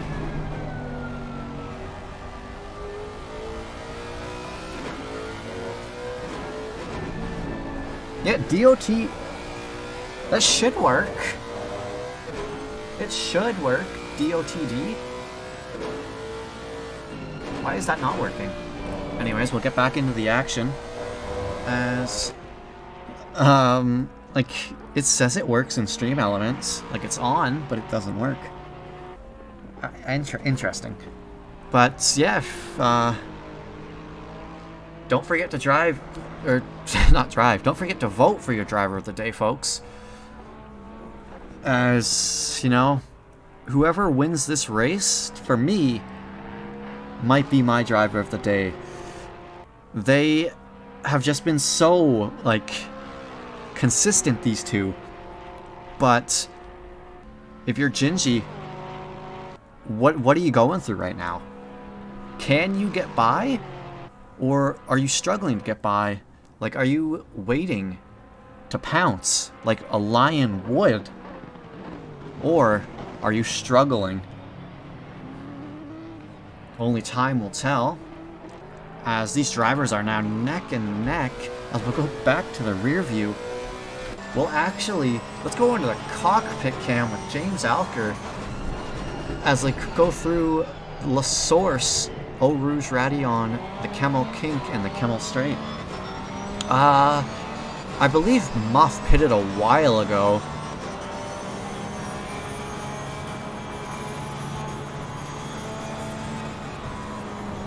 Oh, no, that's not going to be good for Gingy. It looks like he got a little bit, maybe too much curve, or just didn't have the grip in the tires, and he's going to fall back.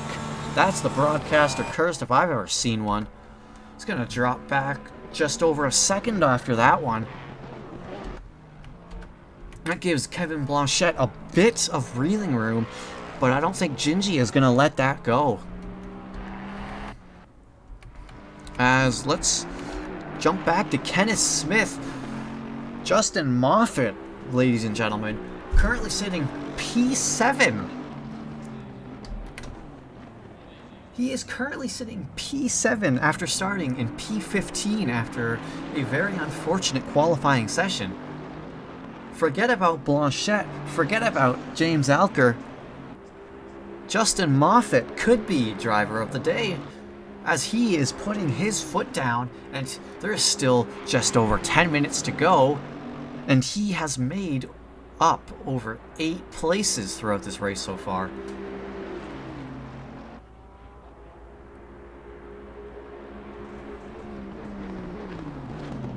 Yeah, and this isn't even like a division fight either. Kenneth Smith's in front. Kenneth Smith is a Division 4 driver, but Kenneth Smith, let's see. Kenneth Smith has 10 seconds on John Espiritu. 10 seconds to the closest Division 3 driver. Oh, Tyler Kozlowskis and Justin Beachley get caught up, and Justin Beachley sends it into a wall. Oh, no. Oh, that is very unfortunate. I wonder what happened there, as it looks like there is heavy damage for Justin Beachley. Oh, and it looks like he's going to call it a race. Oh, no, what happened there? Yikes, with only 10 minutes to go. Ouch. You hate to see it as Kozlowskis goes wide, and it looks like there's a fair amount of damage on himself as well. As... ouch, you hate to see it.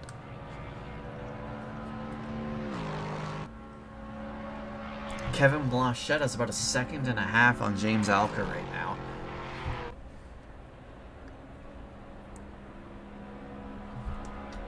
As we will drop back to, we'll say P5, 6, and 7. Now only 5 and 7 are fighting for division right now, and Kenneth Smith is in a sandwich of Division 3 drivers. Is he going to let Muff by? It looks like he is going to let Muff take the inside line and is not going to defend it. A very smart move from Kenneth Smith, as Shane Rees and Justin Moffat are now fighting for P5 and 6.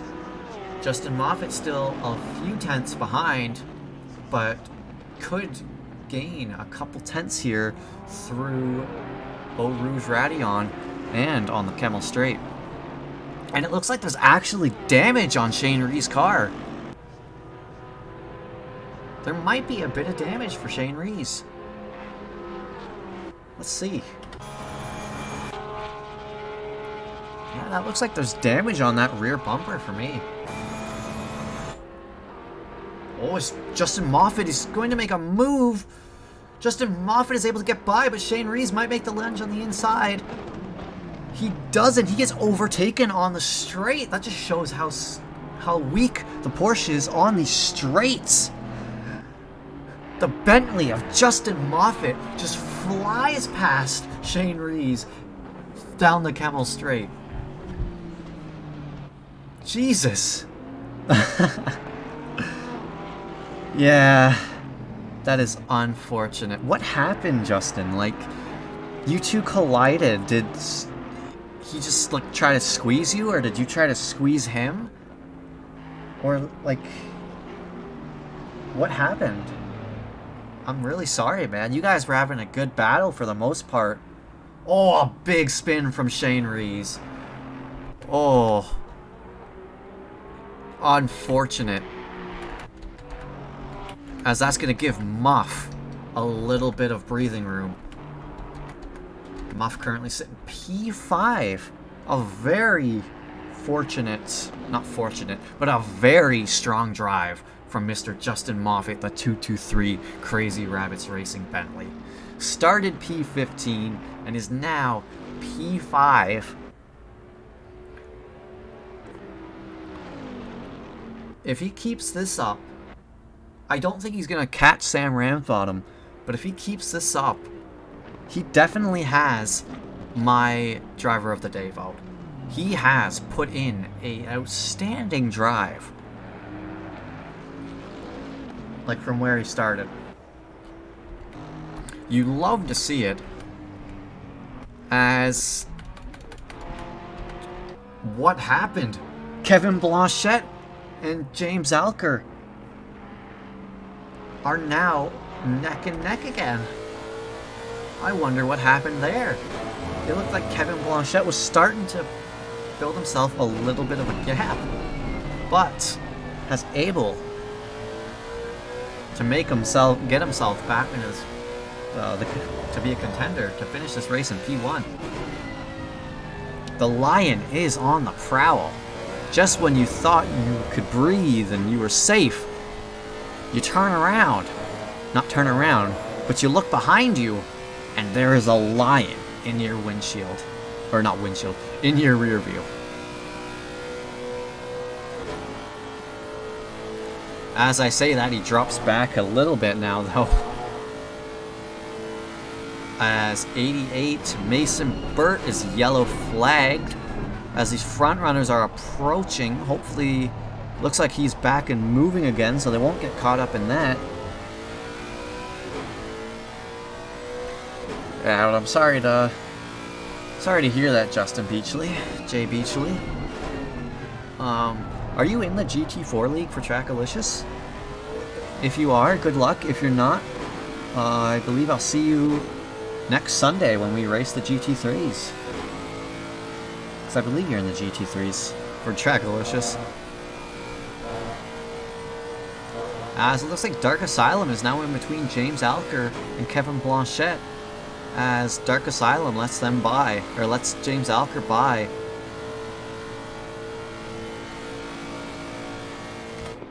As now there's about almost a 2-second gap between Blanchette and Alker. Is there any close battles on track right now? Not really. Louis Figueroa Sr., he's still yet to make his mandatory pit stop. Just over 2 minutes to go. He has about a lap. Where is he? Yeah, he's got to pit this lap. Otherwise, he's going to get penalized real hard. And he's going to lose his position to Dark Asylum.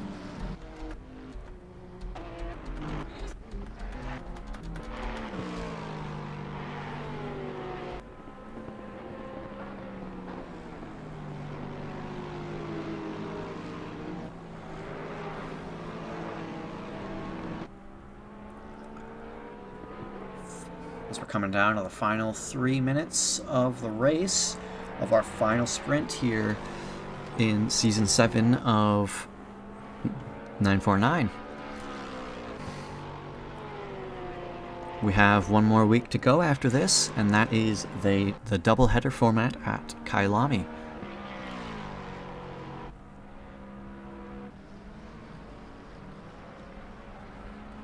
Two quick 30-minute sprint races are a very interesting format, and they provide a lot of action, as drivers might make moves that they might not make moves in a 60-minute race. Zigger Z. One of the two are probably right, I hope. Thanks for the follow. How are you doing tonight? But as I was saying, 30-minute sprint races, you gotta be more brave to make those positions where you don't have enough, like as much time as you do in a 60-minute sprint race. As I believe these drivers, there might be one more lap after this one. Oh, I am doing great, my friend. Had some pretty quality racing so far tonight. Unfortunately, it's Spa, a very big track, and it's the end of a 60-minute sprint race, so the field is pretty spread out. I mean, P1 and P2, they haven't been further than, I want to say 2 seconds, other than their them pitting. They haven't been outside of 2 seconds of one another. And like towards the beginning, it's been back and forth between Alker and Blanchette. But this last probably 75% of the race, Blanchette has been leading.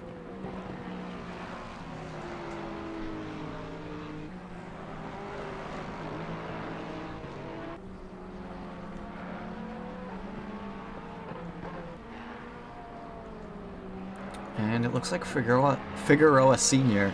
is going to be taking that penalty for not completing his required pit stop. I believe that's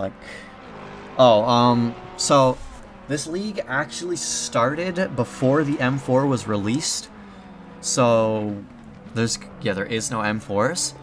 Mason Burt, I believe, I think it's the M6, the one before it. But there is no M4s as the season started after, and Sim Racing GP does not allow you to change it. And beyond that, since the M4 has no ballast, a lot of leagues are actually banning the M4, as it is pretty OP at the moment, as the two race leaders, Kevin Blanchette and James Alker, start the final lap. James Alker now within a second of Kevin Blanchette, but is running out of time if he wants to win.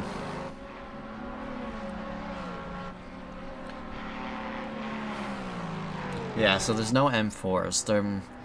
There might be next season, but it depends on if anyone wants to, if the admins, want to run it if there is no ballast, because it would be pretty OP. It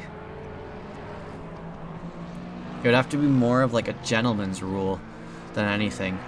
Maybe if you're please tell me that. Okay, that was not Gingy, but it looks like him and Figueroa Sr. may have gotten tangled up, and James Alker drops to about 3.5 seconds behind. Oh no. On this final lap of the race, Blanchette has a 3.5 second lead as 38. Who is 38? Is that Patrick McNichol? No, that's Ray Lowe. He gets a drive-through penalty for track limits. But you hate to see it if you're James Alker. The Lion gets just tranquilized in the dying seconds of the race. If you're Kevin Blanchette, you're looking in your rear view and you are you can breathe for the first time in 60 minutes. You like that, King Rhino? Maybe if he had more time, you know, that the effects of the tranquilizer would wear off. But with it being the last lap, it looks like it won't wear off in time as he comes around the bus stop for the last time. As Blanchette is your race lead, your race win at Spa. As James Alker crosses in P2, Tyler Kozlowskis in P3. Figueroa Sr. is going to cross in P17, but he's going to get a penalty due to not pitting. Will Bruner is going to be your final podium position for Division 3. Kyle Sisko is going to cross the line in P12. Mason Burt in P15. Sam Ramsbottom is going to be your P4 and your Division 4 P4. Dark Asylum is going to cross the line at P18. Looks like with the penalty from Figueroa Sr., he's going to jump to P17. Ray Lowe is going to cross the line in 19th, but with that drive-through, he's going to get a penalty. Justin Beachley in P16. He did not, looks like didn't call it quits. Justin Moffitt, he's still going, but it looks like he's going to cross the line in P5, unless he makes some error, but I don't expect that to happen.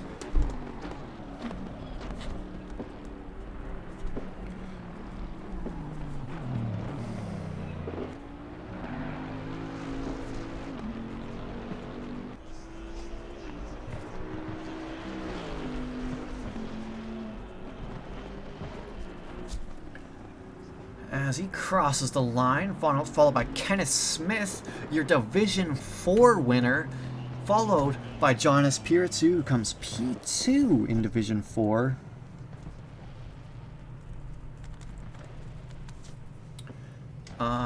Let's see. Shane Reeves is going to cross the line in P8, and Joaquin Cura in P9. Is that Division 3?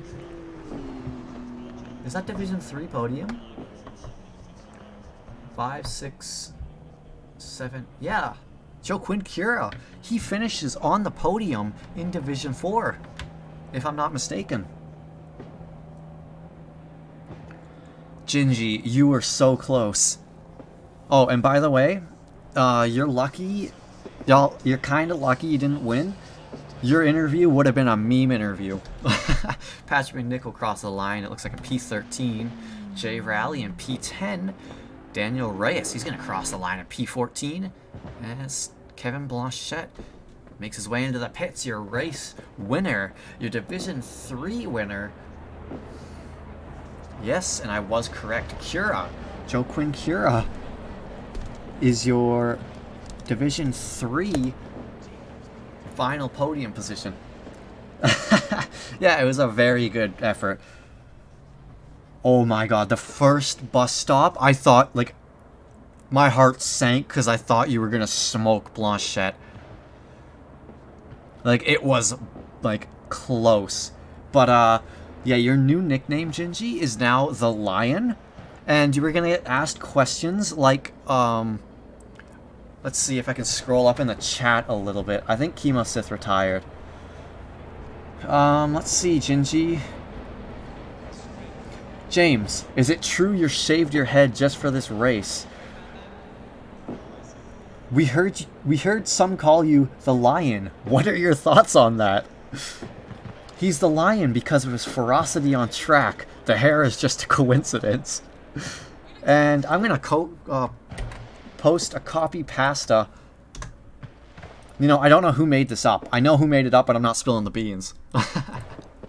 But that is a copy pasta you should read. As we're gonna undeafen, hop into the with Whelp Cakes, do the interviews, and we're gonna hop out of here for the night. In here, there's Reed. So Reed, who am I pulling in here for interviews? So for our interviews tonight, we're gonna have Kevin Blanchette as your Division 3 winner, and you're gonna have Kenneth Smith as your Division 4 winner. So Blanchette is Dean guitarist, so I'm hoping Dean will hop in chat. And I do see, who was the other one? Was that Sean Piner? No, it wasn't. Blanchette was the Division 3. Who was the Division 4? The Division 4 was Kenneth Smith. Kenneth Smith. Hopefully we can get Kenny in here. So who And made if it you up need to then? bounce, sir, I can handle the interviews, but I want to give you a crack at them if we've got time. Yeah, I think I still have like 15 minutes, 20 minutes. All right. Just gonna wait a little bit longer. In the meantime, actually, we're just gonna go ahead and pull Southall in here because he's around. So we're gonna Luke. Oh, wait a minute. How about we go down to the actual channel? Oh, I'm a boomer. I like put you in the interview channel, and then I'm like trying to talk to you while I'm in a different voice channel. I'm brilliant. Luke, man, good race, dude. How was it, Spa? You didn't put a foot wrong. Thank you. It was pretty chill because I seem to have a decent pace advantage, so I just made sure not to crash, basically. So tell me about the preparation for this. You knocked qualifying out of the park, and then the start of the race was just, it looked like you were on rails. What did you do to get the Ferrari ready for the show? Just a decent amount of set work. About the same as what I've been doing all the other races. It's just the Ferrari's Incredible like drive, Muff. Incredible drive. Strong at this track. I'm gonna mute my compared mic to, like, for the everywhere interview, else, though. basically.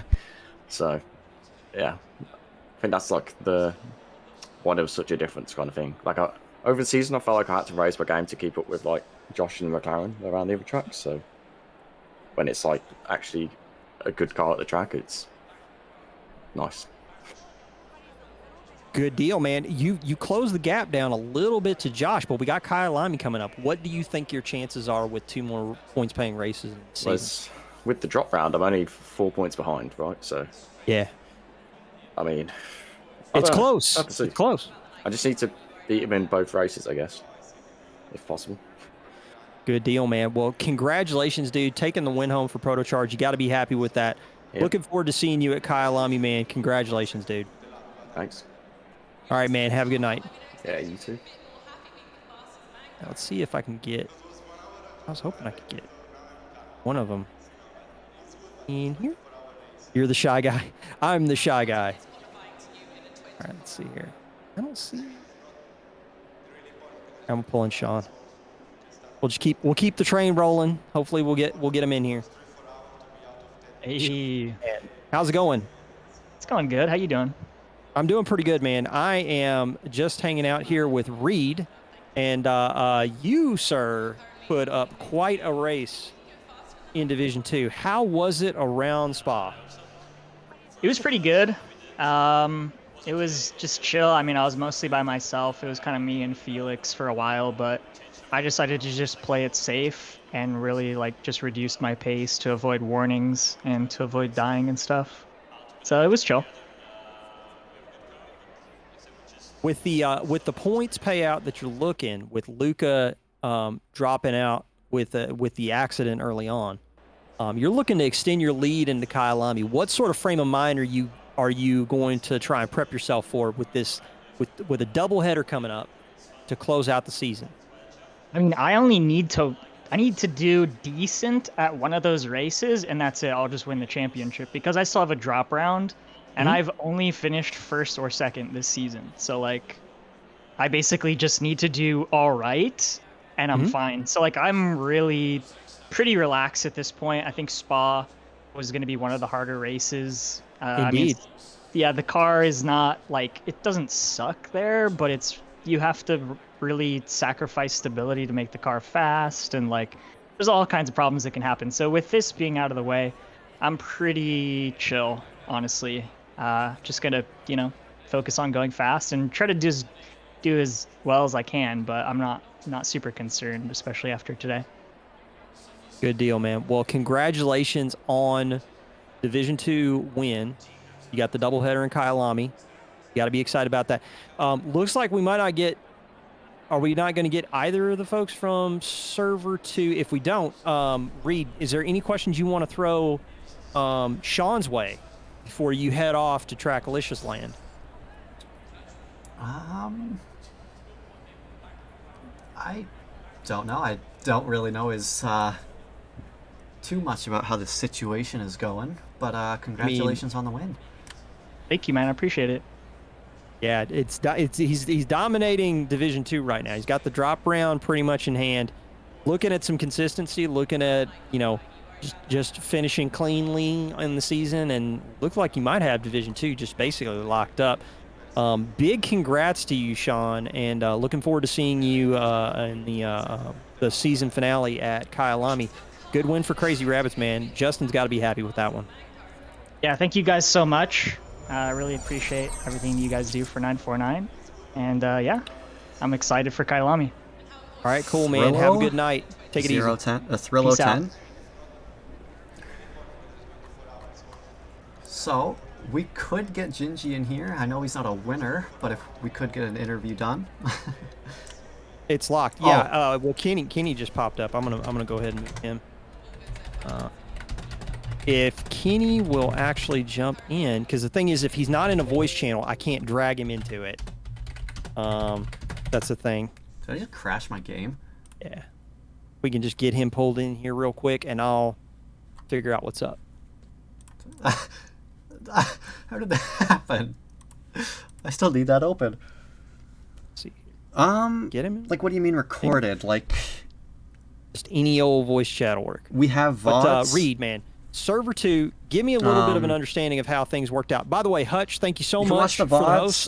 You can You're awesome. Sometimes Fetty, thank you for the follow. You guys are awesome. Like some of the drivers in the Discord, they might be able to. How was Server 2, man? Give me the deets.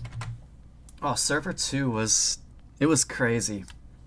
Towards the beginning of the race, I believe it was lap 1 between Blanchette and Gingy. Gingy, I don't know what happened to him, but he like completely missed the braking point at the bus stop chicane, and he went sideways over the curb. He was luckily able to keep it out of Blanchette, but it's like, oh my. And then those two were basically like they couldn't shake each other. Towards the beginning, it was Blanchette, and then it was Gingy, and then it was Blanchette, and then Gingy. It looked wild. Yeah. Even after the pit stop, Blanchette was just, I think it was Blanchette was just able to come out ahead. Yeah. And it was just a wild race to the end. Man, it looked pretty wild. I was watching it out of the corner of my eye. You can watch VODs real on quick, Twitch. I want to give a shout out to Dean Guitars. Thanks so much for the Prime subscription. You're awesome. Let's go ahead and get Kenny in here because he's in chat. Let's go ahead and move him down into interviews. Kenny, can you hear us? Hello, sir. How you doing? Let me turn up your volume just a hair for the folks at home. Shy Guy, I'll let you take this one because you're about to bounce. All right. Well, first of all, congratulations, Kenny. Thank you, man. I appreciate it. That was a great race. Yeah, you seemed pretty dominant tonight. You were, I think the closest driver was like 10 to 15 seconds behind in your division, at least. Oh, okay. Well, I was definitely watching this, the Delta, and just trying not to do anything catastrophic. That's what that was my main goal. Just stay, keep it on the track and stuff, and keep a decent, safe pace. That's what I was hoping for. So. Yeah, well, definitely can't ask more than that. You keep it consistent and you get results. With you winning that race, I believe you were already leading the championship. With the extension of your lead, do you think going into Kailami you have a pretty good chance of retaining your lead and taking this championship? I don't know. I probably need to look at the numbers and see. I know the Goose, I believe it's the brothers. Carlos was close, but they didn't race tonight. So, and I believe one falls off, correct? Or yeah, we get one drop round. Yeah, so I'll have to look at it, but I'm sure hoping to carry it on through to the end. Kyalami is pretty well my favorite track in the game, so as long as I don't keep it on track and everything, should do okay. I guess I only have one more question for you. If since you were so dominant tonight, was there did you have any doubt in your mind that things could have gone wrong before the race? Well, I'm not really happy with the setup I've got. Never really got super comfortable with it, but it was real slidey all over the place. So that's why I was trying to just mainly. I used to do a lot of track days on crotch rockets, and I always tried to drive under my talent. You know what I mean? Just keep it really safe and not really drive to the edge or the limit. And that was definitely in the back of my mind. Just try to concentrate and not make a huge mistake.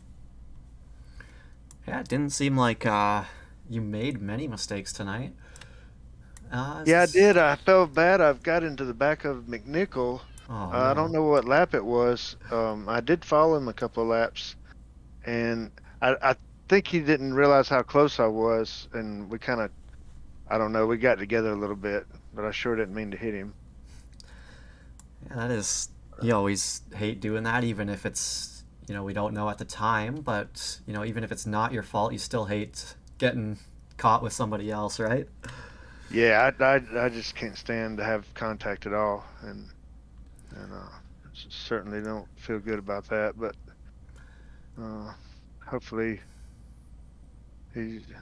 I've commented to him, apologize. So I don't really know who was at fault. I just don't like having contact, But Yeah, you always hate to see it. So, is there any closing words you'd like to say to the Kenny Smith fans? oh man, I just thank you guys for putting on the league. I know it's a lot of hard work, and I appreciate it. And enjoying racing with you guys. I believe Everybody's really it's clean and only fast. 14 days having a Twitch good keeps the time with VODs. Well, congratulations, man, and we hope to see you at Kailami for the final, I guess, 2 races of the season. Yeah, for sure. Now, the guy said in the meeting it's a double hitter. Is that Yes. What I 2 heard? 30 minutes. 2 minutes? Okay, that's perfect. Yeah. I'm more of a sprint racer anyway, so I like that. Fantastic, man. Congratulations, dude. Looking forward to seeing you at Kyalami, man. Be sure and have a good night and a good weekend, and we'll see you next week. Thanks so much. I appreciate it, guys. All right, see you, man. See ya. Okay, later. So Shy Guy, just you and me to close this thing out. So Spa, round 7. It was a banger for you guys over there in server 2. Server 1, little calmer. We had a lot of death. Started with 21, ended with 15. Who was talking in the interview? That was Kenny Smith, the winner Couple of of Division DTs 4. Sprinkled in there. I think But we only had 1 DT throughout the entire race. yeah, Southall was just on easy street. Both him and Josh McKean pretty much had their cars on rails, but I definitely think that really think that even with the pace difference between the two, I think Josh was just like, this was Luke's track. But I'm really interested to see with the 4-point delta between them, what it looks like at Kyalami. We'll have to wait and see. It looks like for you guys over in Server 2, things are shaping up to be pretty exciting. With Chris McNichol or Chris PK being a scratch, I think that pushes Dan Tazaro a little bit, or not Dan Tazaro, who is it? Gingy, a little bit closer up to the top, probably inside P3. But it does look like the field is definitely going to get a little bit of moving and shaking in Server 1. I'm not sure if that's the same for Server 2. I think We'll have to wait and Sam see after finished the protest P4 arrives. and Shane maybe P6. But dude, thank you so much for doing this. I want to give you some time back so that you can get ready for the placement race for the GT4 of Trackalicious. I don't know when you guys are going to start the stream and stuff like that, but if you need to switch off and get everything set up for there, I want to make sure you got some time. But before you go, thank you so much for doing the Split 2 stuff. It really makes a difference, man. No problem. We are currently, it looks like they are in Quali 1, so I'm going to have to bounce, and yeah. Good luck with the broadcast, man. When you guys get switched over and I see the notification, I'll be sure and throw it your way. But anyway, have a good night, dude, and thanks again. No problem, and you as well. Okay, folks, that is it from me. If you want more action, you can go visit Trackalicious next. I will be there next, commenting their placement race, doubleheader GT4. Good night, guys. Hopefully see a couple of you in a few minutes. Yeah. see you at Kyalami next week on the same channel, same time. Good night, everyone.